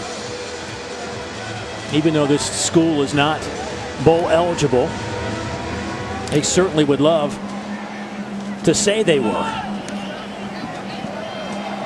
Did he step out of the end zone? He did. Did he step out of the end zone? I think that's going to be... Oh, the ball. Now, he can step out. The ball has to cross the goal line. It looked like that was very close to him taking the nose of that football across the goal line. Here's one more look at it. Ooh. Did he call fair catch? That is close. Well, that official on the left side, I don't know if he can really see the ball of where it was when he came out of the end zone for that half of step. But nonetheless, we get to see Matt Corral. So Jordan Ta'amu will come out and work the first possession of the third quarter. And they'll hand it off. Big hole up the middle. There goes Scotty Phillips down to the 47-yard line. Excuse me, Matt Corral. Corral in at quarterback as he gets the start here in the second half. Quick throw near side, hits A.J. Brown. There's that bullet. A.J. continuing to add to his totals. Matt Corral, you can see the ball jump out of his hand, and you can see why there are a lot of people in this neck of the woods that are really excited about Matt Corral and what he's going to bring to this Ole Miss offense. Just a very quick release. Corral lofting it up. Boy, what a nice throw. Metcalf with the catch. Let's go down to Dawn. Dave talked to Coach Matt Viator, and he said they have got to get some pressure on the Ole Miss quarterback. Not Jordan Ta'amu anymore, but you can still see Ole Miss able to run their offense because there is no pressure. He said if we don't get pressure on their quarterback, this can be another second half like the first. Now, offensively, he said it's a carryover of last week's disappointing game that got to be consistent. It's first down and 10. Matt Corral will loft it up. Here's Phillips, breaks a tackle, dives for the end zone. Did he get in? Yes, he did. 11 yards out. Welcome to the game, Matt Corral. 3 out of 3 on his first possession.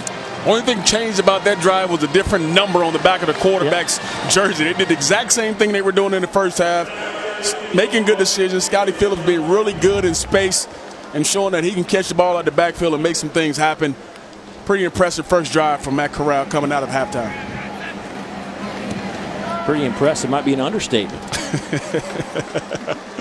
Matt Corral. Scotty Phillips. All these weapons he has to work with. Makes it look simple. At a Long Beach Poly. Swinging it to Phillips.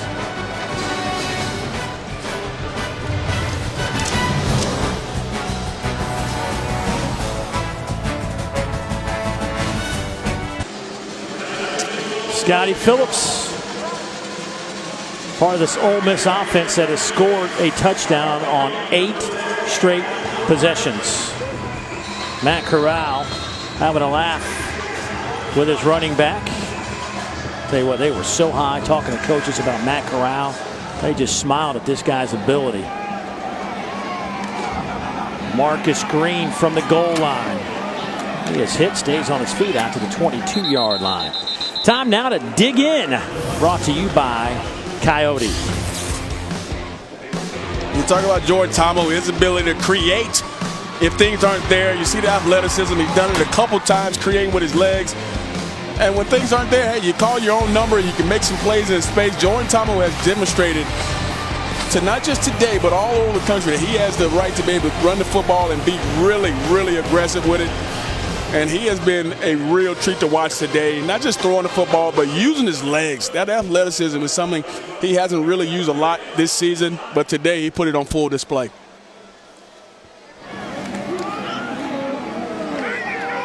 Nowhere to run for Derek Gore. Shepard there to make the tackle.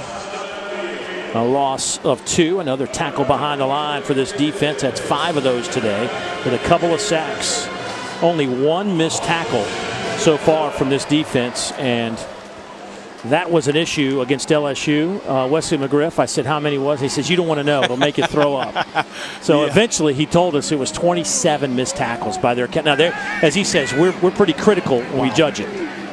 I mean, it's remarkable to have 27 missed tackles in a ball game playing against a team like LSU in their building. They have to do a better job of tackling for sure, and I thought they did a great job today. They've been pretty steady, only giving up 7 points. You got a very athletic quarterback in the backfield who can run and can throw it, and Joe Burrow last week had close to 100 yards rushing. So to be able to hold this offense in check today, I think Coach McGriff would be extremely happy with that outcome. 3rd down for the Warhawks. Pressure comes. Evans slides away from traffic, bobbled and caught. Marcus Green with a nice acrobatic catch picks up 15 and a 1st down. This guy, I was anxious to see him play, and he is not disappointed today, Marcus Green. You see him all over the field. You see him a type of player who you know Caleb is really excited to throw the football to. He's a guy he looks for, especially when he gets outside the pocket like he did there. Marcus Green coming in here, a guy who's from the Mississippi area. Tons of family here today. Evans.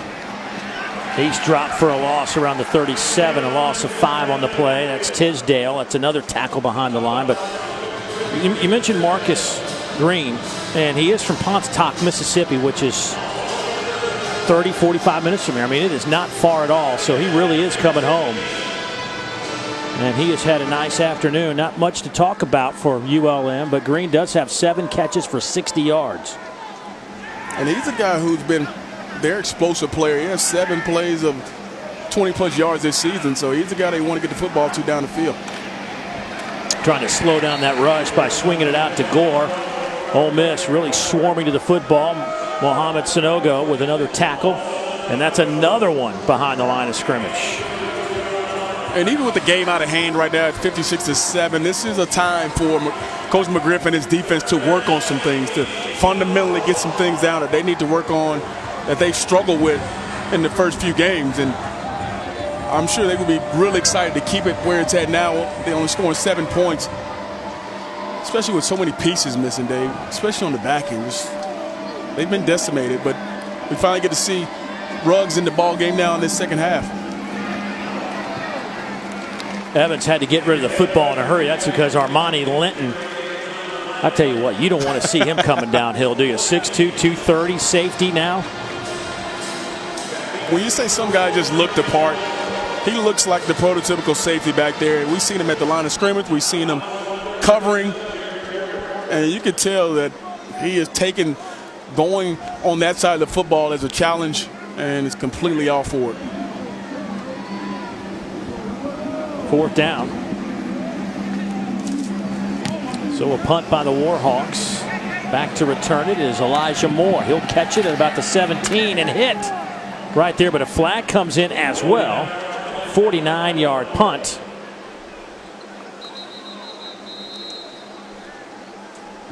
Well, we've seen a couple of good kicks from Jared Porter today.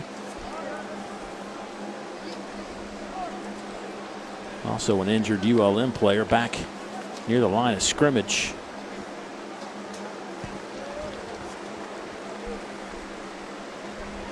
He looks like he has a left leg issue.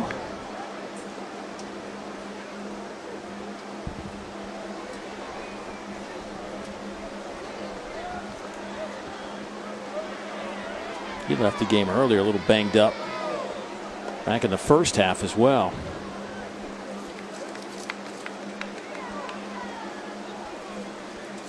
And both teams want to come out of this game pretty healthy. We talked about Ole Miss having to play a vocal conference games coming up. During the return, blocking the back receiving team, number 23. The penalty will be half the distance to the goal from the end of the return. First down. So Ole Miss leading at 56-7. Back in a moment.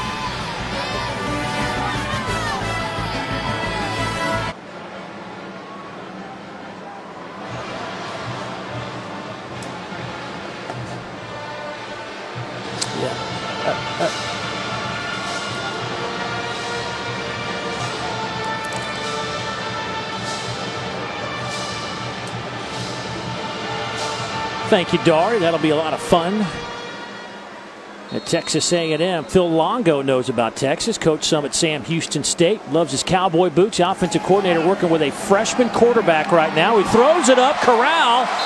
Pass is caught by Lodge at the 39-yard line. But as you look at Phil Longo, he gives hand signals. And, DJ, you could explain what he's going through on the sideline and what he's trying to do for his freshman quarterback. Yeah, he gives tons of hand signals, and most of the time, everybody skill-wise can see these different hand signals. As we see Corral using some of his legs to make. And there he goes down the sideline. That'll be an Ole Miss touchdown of 61 yards. Whatever sign he just gave was the one that said, take it to the house. Wow. Well, like you said, Dave, you only needed one signal, and that was go for it. And you can see the nice trot there. He's really excited about that. But a great job of blocking on the outside by the guy he just threw the football to, and DeMarcus Lodge. And he pays him back by taking it for the distance. There is Patton Lodge on the helmet.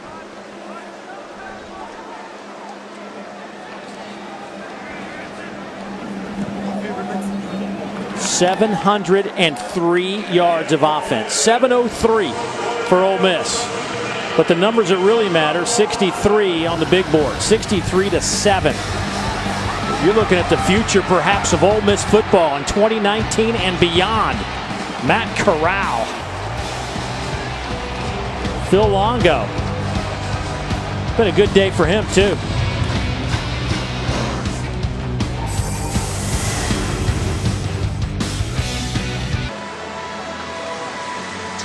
Well, Matt Corral, part of that 703 yards of offense. He's 4 out of 4, 77 yards through the air. And there's one rush for 61 yards. And as you can see, Ole Miss about to eclipse a school record for total offense. After that touchdown, Marcus McCray will bring it out. And he'll get it to the 25-yard line. And a flag comes in, a couple of flags.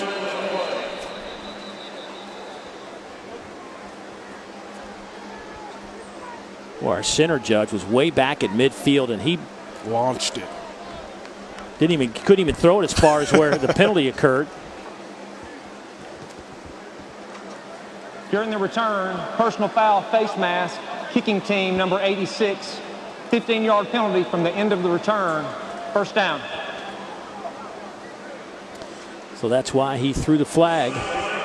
So that'll back up ULM. Boy. Oh, excuse me. We'll give them some decent field position.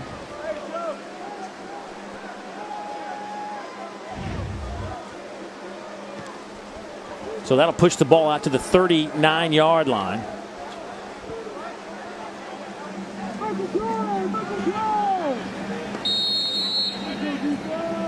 Josh Johnson in the game at running back for ULM. Nice run to the 45, maybe 46-yard line. ULM still has a lot to play for here as they want to work on some things as they get into conference play as well. But Caleb Evans has done a great job in this game of trying to create some things. There's been some tough sledding up front for him, and he's created plays here and there, but up front they've been beaten, and that's where they've struggled offensively, is not being able to block Ole Miss up front. Evans lofts it up, has a man, pass is caught. R.J. Turner inside the 20. And that's the ad-lib part of Caleb's game that you like, is he's not just looking to run the football when he gets outside the pocket. He keeps his eyes down the field and does a great job of throwing the football down the field to R.J. Turner for a big 37-yard gain. First and 10 from the 20. That handoff goes to Johnson.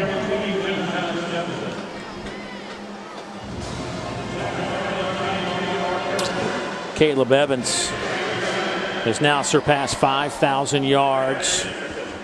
Just one of 8 ULM quarterbacks to do so. And they've had some good ones now. You go back to the 80s, started with Bubby Bristol, went on to the NFL. Stan Humphries followed him. And then right after that was Doug Peterson, who went on to have a lengthy NFL career, mainly as a backup with a few teams, and now a Super Bowl winning coach with the Philadelphia Eagles. That was a nice little run now for the Warhawks. Yeah.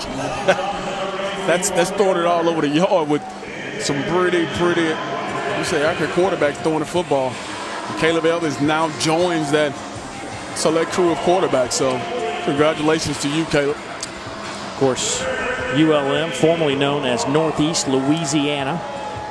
Tim McGraw also. Country singer, ULM grad. Big fan of country music there, Dave?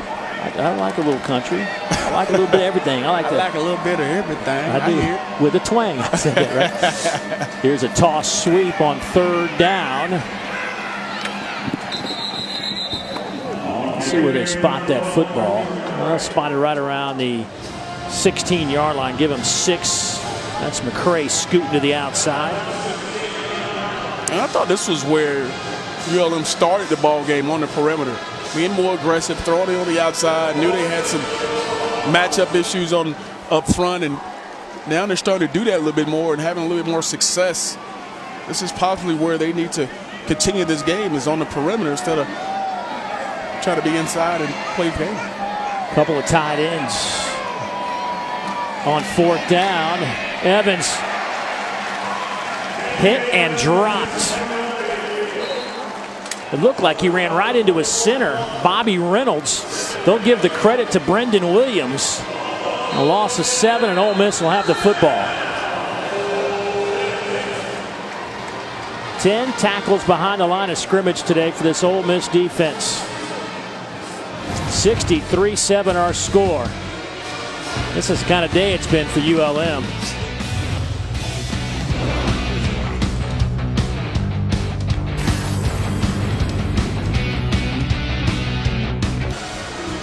(63-7) Ole Miss out in front.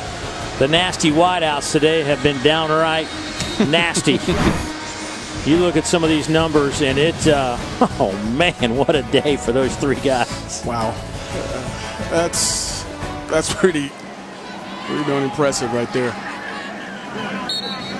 Eric Swinney on the carry, picks up 1. Matt Corrals had a chance at least for 1 possession, or 2 possessions, I should say, to throw to those guys. And there were a couple big plays throughout that, but a lot of it was 5-10-yard routes and those guys making plays with it. They're explosive in their own right, and they have a really, really good ability to be able to go down the field and make some plays after the catch as well. I mean, they're a unit that when you come into a ball game, a defensive coordinator says, number 1, we got to stop the deep ball. And those 3 guys put a lot of pressure on defensive coordinators and defensive backs to be on their game every single play, because they have the chance to take it to the house, as we've seen today, anytime they touch the football.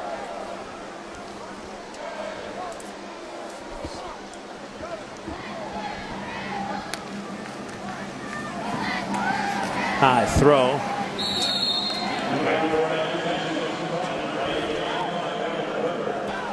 That'll bring up a 4th down. So for the first time today, we get to see Mac Brown. And what does he do? He punts. Oh, he punts. I was He's the punter. Didn't know if we'd see him today. Averaging 40 yards per kick, had a career-long 63-yarder against LSU last week.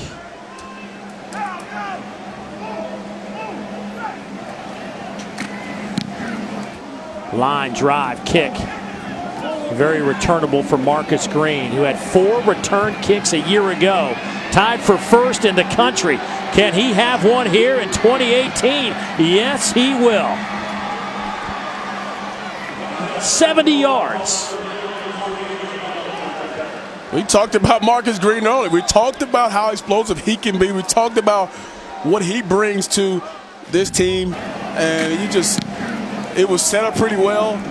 But Ole Miss on this left side, they have one guy on the left side at hash, and that's just not going to get it. And Marcus Green versus the kicker, 9 times out of 10, he's going to win that, and he won it today.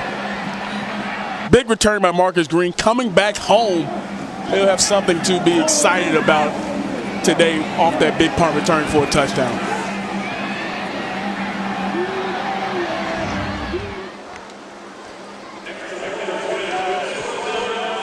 So Ford's point after is up and good. Marcus Green, some kind of player himself. We talk about these Ole Miss receivers, but that guy can flat out play.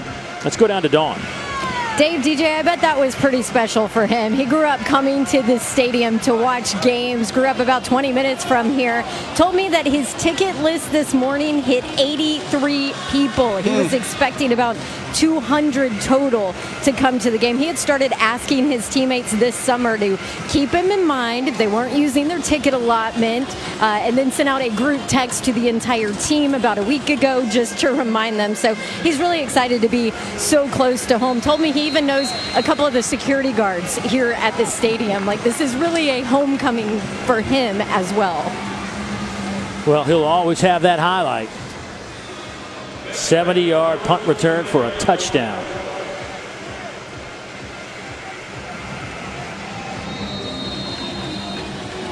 It's almost like Ole Miss forgot how to cover a punt. It's been so long, right? Oh, man. I'm sure there's going to be a lot of guys that's going to be reprimanded for that tomorrow when they watch the film. So Jacob Meeks will kick it away for the Warhawks. Elijah Moore back to return.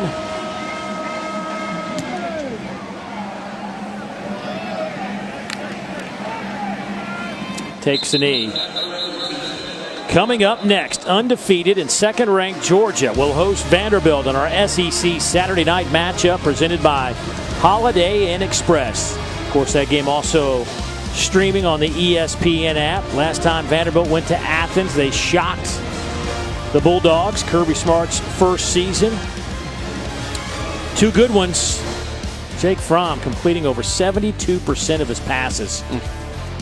That's getting it done there. You know that Jake Fromm's been a big part of it, but Justin Fields has come on and been a huge part of the offense as well. But does Kyle Sherman have one more big-time game in his back pocket for his Vanderbilt Commodores? Corral nowhere to go, and he gets down on the turf. Matt Corral has a 61-yard touchdown run already. Just his second game of the season. And of course, Matt Luke was one of those guys who said, you know, we're not just going to put him in a game to hand off. We want him to have some meaningful snaps. Of course, now in college football, you have 4 games before you lose a red shirt. So he has plenty of opportunities down the road to get some more action. This is just game number 2, but this guy was a top 100 recruit. He enrolled early, was a U.S. Army All-American, threw for over 11,000 yards and 123 touchdowns in high school at a powerhouse, Long Beach Poly. You can see why they're excited about it. You saw that first drive coming out of halftime. You see he has the quick release. He has the athleticism to get outside the pocket and make some plays, and he plays with some swagger about him. So he's going to be somebody they're going to be excited about the next few years here in Oxford with the style of play that he brings to this offense, and it's going to be fun to watch. talking to a few folks around the football offices yesterday, one of the things that came up, one of the great attributes of Chad Kelly was his confidence. He always believed that they were going to score every drive. And they say that he's got a little bit of that in him too, a little bit of Chad Kelly and the confidence.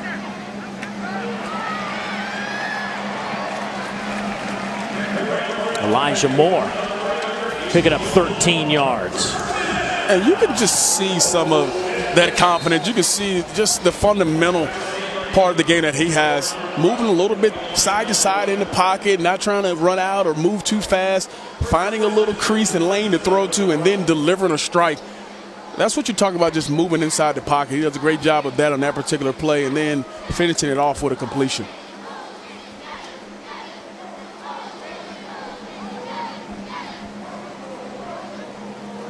So 1st down and 10 for the Rebels.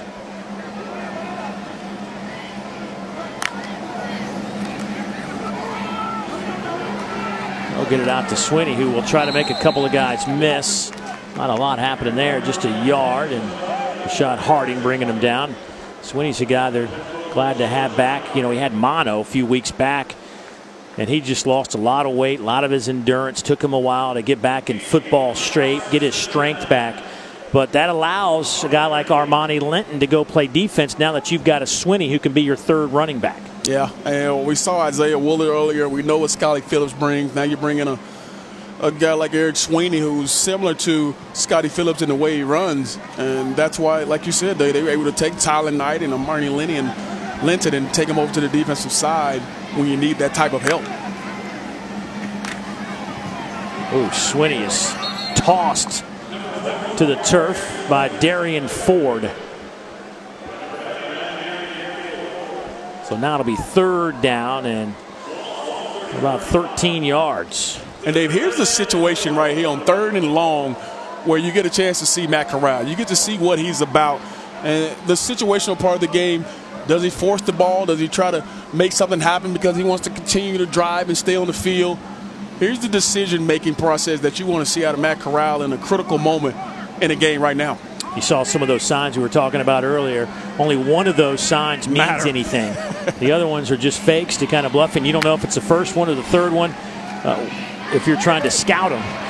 But another one that works for a 1st down. But now remember, his signs are really simple. It's only a one movement, and the other ones are fake. And so the players don't know what the fake one. So when they see it, it's not like, what did he just signal? They only know the one specific thing in there. And I remember when we were in college, we went through tons of signals, from hand signals to gestures to all type of things that mean so many things for all the skilled guys, and one thing means something else for the linemen. And they go through this every single play, and you have to be focused long enough to see which signal it is that's actually the hot signal. Let's see what Coach Longo dials up here on the 1st and 10. Straight handoff goes to Eric Swinney.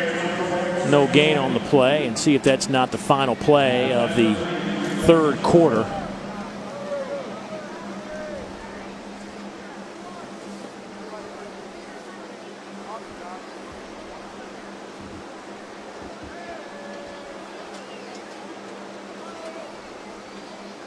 Ole Miss, 734 yards of offense. The school record is 751.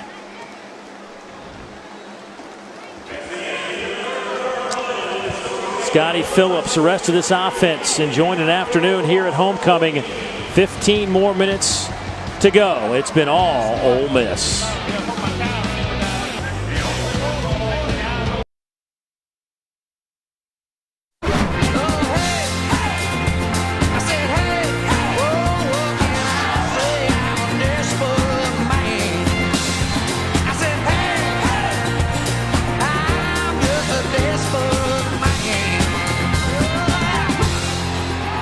Eric Church, new single, Desperate Man. Nothing desperate about this Ole Miss offense today.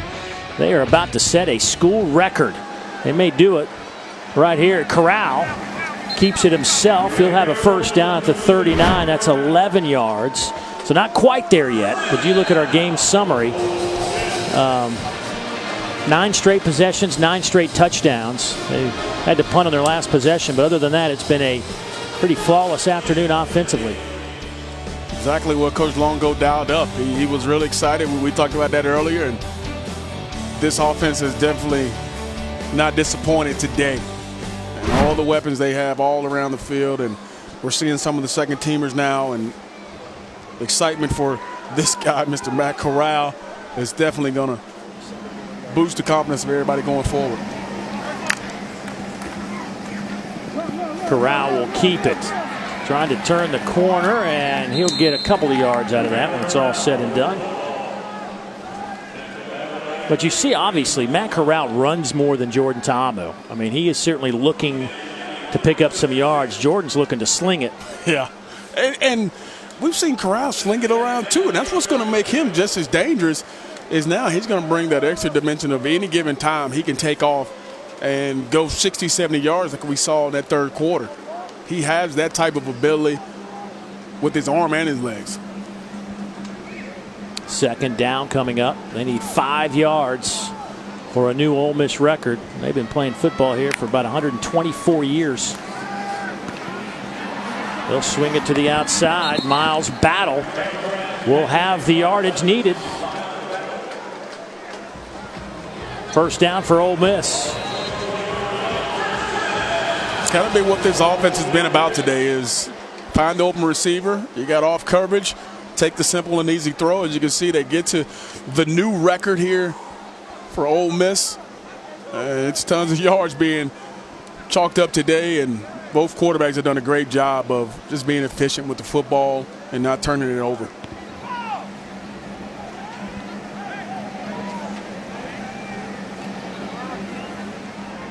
Ole Miss just letting this clock run and run.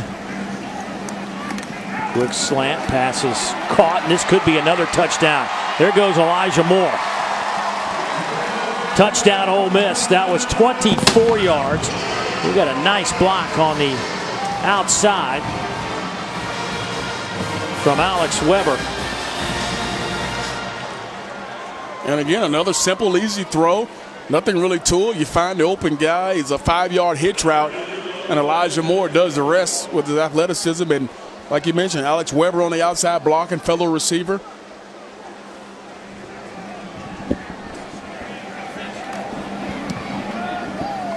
That is up and through the goalpost for Luke Logan. 10 touchdowns today. This is number 10. Freshman to freshman. Get used to that.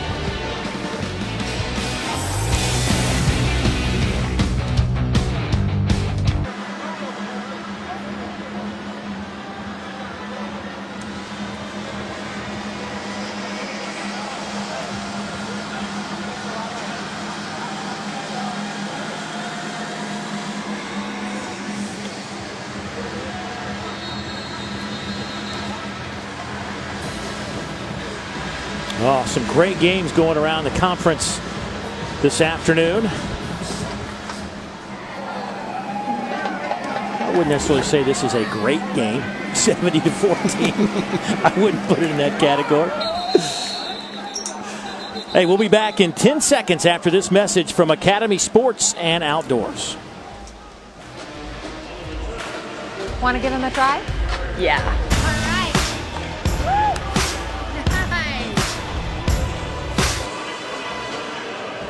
She might be, her quicks are getting so much better, she might be able to play wide receiver for this Ole Miss team by the end of the year. She might have 100 yards, too, every time she touches the football. All smiles on that Ole Miss sideline. Of course, they will get ready. Remember, 6 straight conference games coming up. Starts next week at Arkansas. Then they host Auburn, South Carolina, A&M, Vandy, Mississippi State.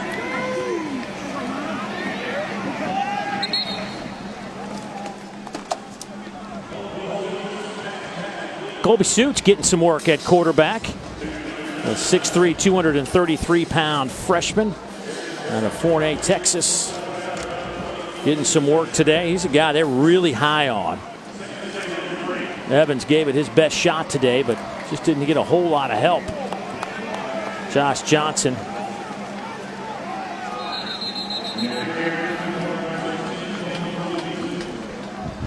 Colby Suits, yeah. Colby Suits showing you a little bit about what they're excited about. They think he's a guy that certainly is their guy down the road. They like everything about him, his size, his ability to run. He's that dual threat guy that Coach Viator really loves. And like you mentioned, 233 pounds. You know he can handle the pounding of taking some hits here and there when he's running. Nice throw. Hits this mark. That pass is caught by Carter down around the 8-yard line, a 39-yard pickup. And you're talking about dropping it in the bucket right there. What a perfect throw, Kobe coming in. And he said, yeah, Jordan Ta'amu and Matt Corral, I could throw it as well. Let me join in, and drops it down to Carter on a nice deep ball. Going toward the end zone, and this one looking for Zach Jackson.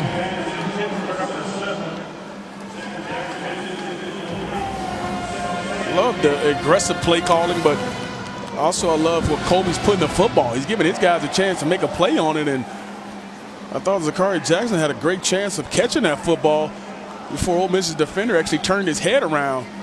Ball's in a good spot. Got to come down with that one.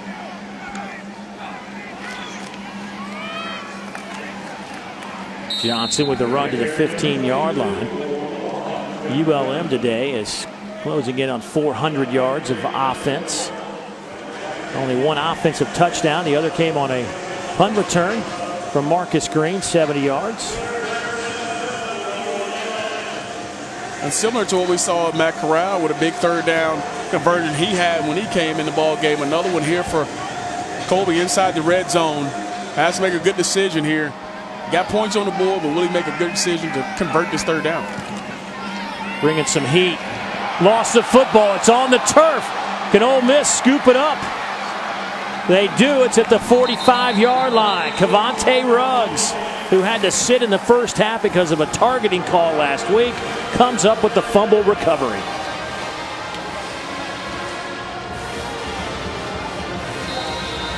So Ole Miss comes up with the scoop on a third down sack.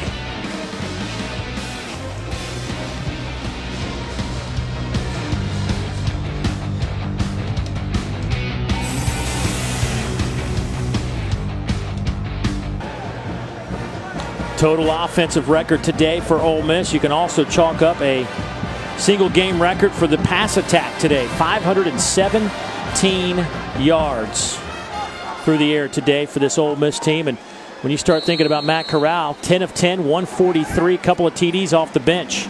He's back on the field after the fumble recovery by Cavante Ruggs. Eric Swinney on that carry, gain of 8. Boy, ULM the last 2 weeks, you know, they fell behind to Troy and ended up losing 35-27.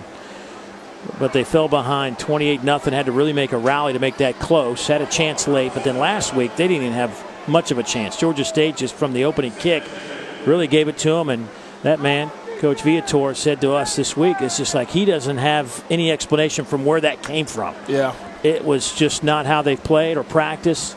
And something's going on over there because they just have they just weren't in it from the opening kick today. The flag comes in,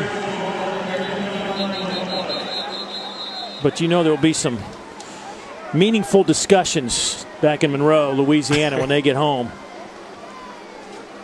about who's with us.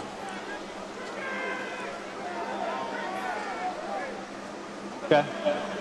Holding, offense, number 61. 10-yard penalty from the spot of the foul. Second down.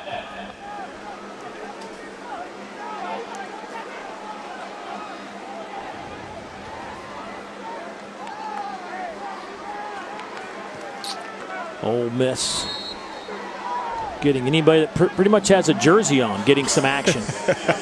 Go down there, DJ, see if you can get a jersey.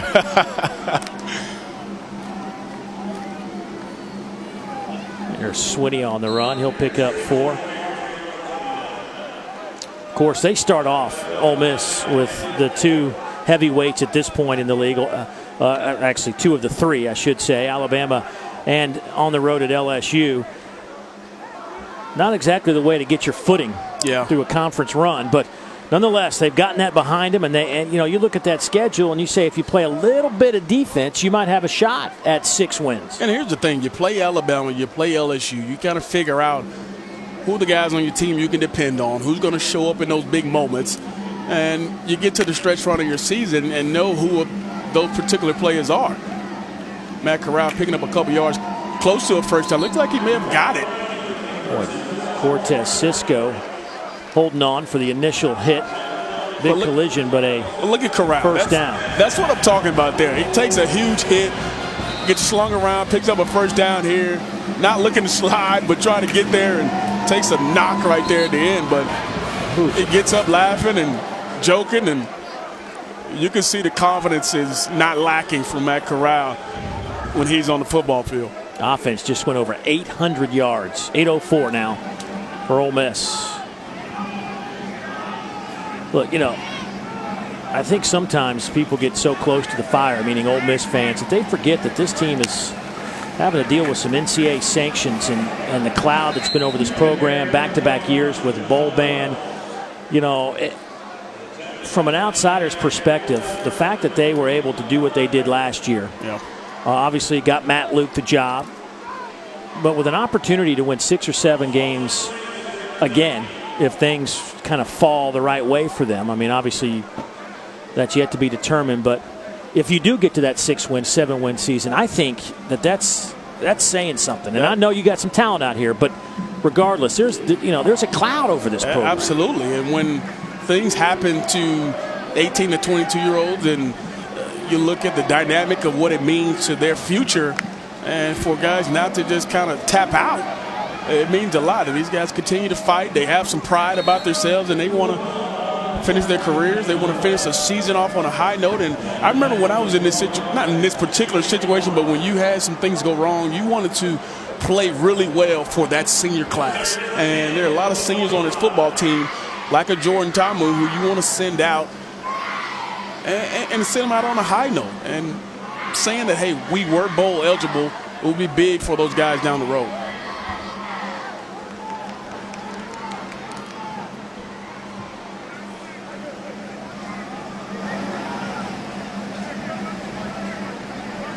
Third down for Ole Miss. Clock at 6:20. Corral will keep it. Not afraid of contact. You know, we're talking about Chad Kelly. There's another guy. The comparison. Chad Kelly was never afraid of either taking a hit or delivering a hit. And in some ways it's good because your teammates feed off it. They know you're not afraid to stick your head in there. And I don't know where this comes from, but they think quarterbacks don't like contact. I don't know where people think about stuff like that. I mean, I don't know. Quarterbacks are like the toughest guys out here. I'm going to agree with you because you're here, right? Dave, I'm telling you, we don't mind it. We just don't like the ones where you can't see the guy that's hitting you.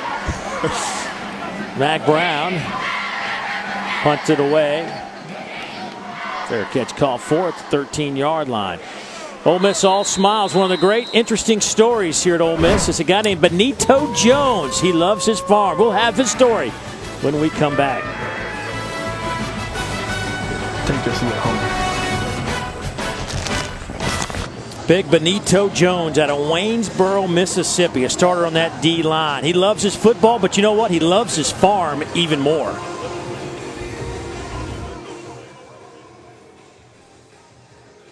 I think it was in the weight room during off-season lifts, and he was just like, man, y'all got to invest in some cattle or something. I was like, dude, what? Oh, yeah. It's just a call. My daddy used to call him, and then they'll come, just like that.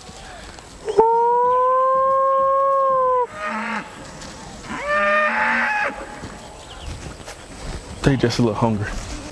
I mean, I was born to being like a country guy. And, I mean, I'd rather do this the rest of my life. He loves his cattle. Dave, I hear you have a really good call there. Incomplete, but I heard you do it earlier. Let me tell you, I'm not going to call it. You can call the cows if you want. Dave shut that down quick. But he literally was talking to the cows. He was, and they literally came with no problem. Let's hear you call the cows. All right, here we go. You hear him coming? You see him coming? I see him coming down the street over there. I think I'm pretty close there. That's Benito. I'm giving you a run for your money up here. Cow calling. He's out of the same hometown as former defensive lineman and NFL player Jarrell Poe, played here at Ole Miss, who has been kind of a mentor to Benito Jones. Let's go down to Dawn. Hey guys, I'm not going to call the cows, but I will tell you that he does utilize some of his scholarship money to purchase livestock for the farm as well. I mean, the guy is nuts. That's a guy that's all in on his cattle. He is a country boy through and through. When I was in college and I had extra money, I wanted to go get something to eat or buy a new pair of shoes. My man Benito is getting cattle. He's getting livestock, right?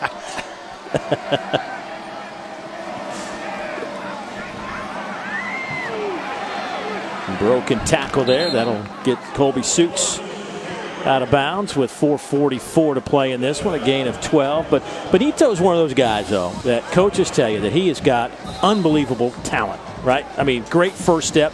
Melissa McGriff says it might be the best first step he's coached. But it's just the consistency isn't there. Yeah, and he's a guy that he said has been the guy who gets tons of rush. He doesn't want to take away from his aggressiveness up front, but he just sometimes gets out of the position at times because he's so aggressive. But like you mentioned, one of the quickest first steps he's ever seen, and he sits down with him and says, hey, I don't want to take anything away from you, but you got to make sure you're on your right path when you're rushing and going against these different defensive linemen, or offensive linemen, excuse me. I forgot to ask Wesley. I should have asked him in our conversations yesterday if he's ever been out to the farm. He calls Coach cows. McGriff was probably somewhere working out. Yeah, he got a couple workouts in yesterday, he said. We saw him earlier in the day, and it was probably his third workout already. You ever seen Coach McGriff? He fills out his shirt with no problem. There's Benito. He'll probably get some dinner and head out to the farm, huh, maybe? Yeah. He's looking at the clock like, I got to go feed the cows. And there's Coach McGriff. And like I said, look at the guns on that guy.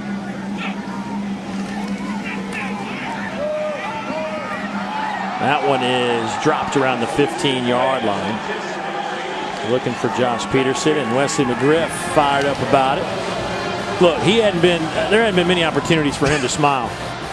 True. But I think he can take a lot from this ball game to be excited about, especially with, we talked about all the things that happen on the back end.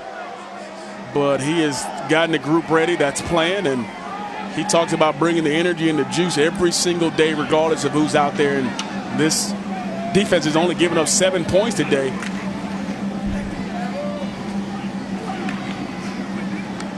Pass is caught by Rodrigue.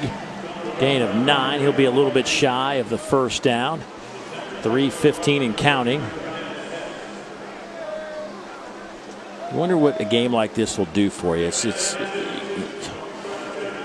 next week you got an opportunity on the road at Arkansas, who just, Arkansas gave up a ton of points too. I mean, their defense certainly struggling. 65 points, I believe, was today, but they scored 31.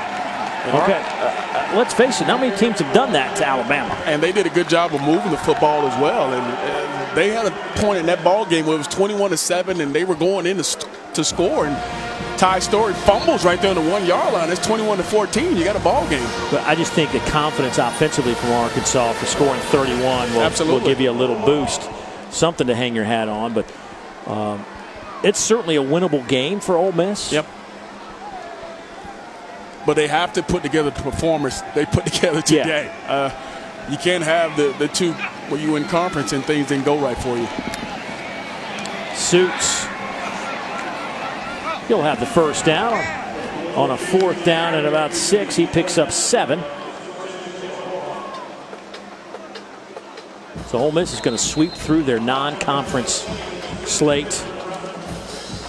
This is a team that started with Texas Tech in Houston. They win that by 20. Then they had a shootout with Southern Illinois. They win 76-41. And they beat Kent State 38-17 a couple of weeks ago. Jackson with the reception. But from here on out, it's all business. Roughing the passer defense, number 44. Half the distance to the goal, automatic first down. Well, that is no bueno. Yeah, and Dave, I think you bring up a good point about how you can carry this over into the next game. And you think about playing a conference game and you put up the type of numbers you did on both sides of the football. And the big word we heard all week and when we talked to Coach Luke and both coordinators was we want to be more consistent. And you put it together today. Can you do it again next week and show even more consistency throughout this program from one week to the next? Suits to the end zone. Touchdown. Zach Jackson, the redshirt freshman out of Grand Prairie, Texas. A 9-yard pitch and catch. Tell you what, Colby Suits looks pretty good back there. Looks comfortable. Yeah, this looks similar to the throw he had when he first came into the ball game. To Carter as well, to Jackson as well. And he's been guarded by the freshman Keydron Smith. It's a great job of throwing a back shoulder throw away from the defensive back. Point after is up and good by Craig Ford. So no quit in that bunch. Driving it down the field. Suits. It's Jackson putting a bow tie on it.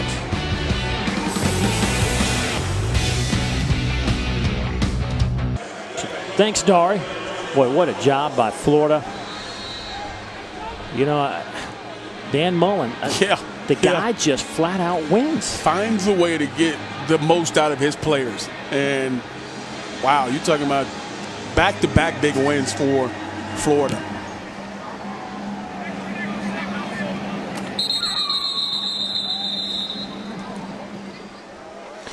Well, we've talked a lot about how Ole Miss is wrapping up their non-conference slate. Look at the numbers versus teams out of the SEC versus what they've done against Alabama and LSU. They're two conference foes. You know, there is a happy medium somewhere in there. Matt Luke's trying to find it. Absolutely. He's looking to find it, and hopefully next week they kind of get rid of some of those weaknesses they have versus SEC opponents and play similar to where they played today. And I know they're going to be excited when they watch this film, but as any coach does, there are going to be things that they can find out that they must work on as Coach Luke takes the time out here.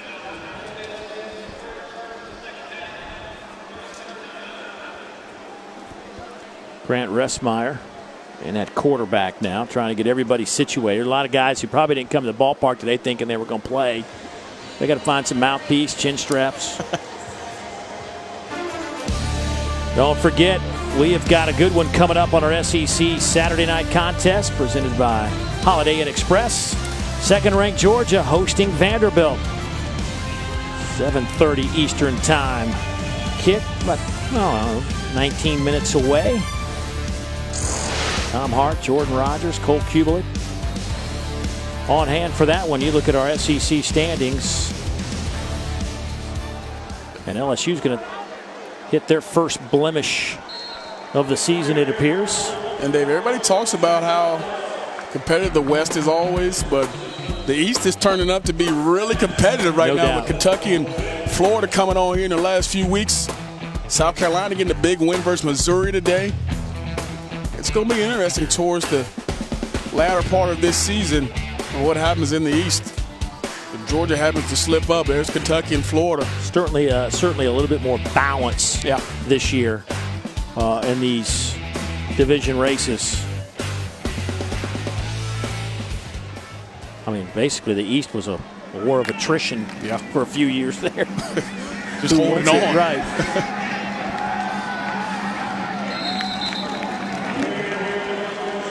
Wells with that carry stays in bounds. So Ole Miss will finish the day with a school record of total offense, a school record in the passing department, They have thrown for 517 yards. Matt Corral is number 2 quarterback, was 10 out of 10, 143. Jordan Ta'amu, who played just the first half, was 21 of 24, 374, 3 touchdowns. And all 3 of the NWO receivers, all over 100 yards receiving.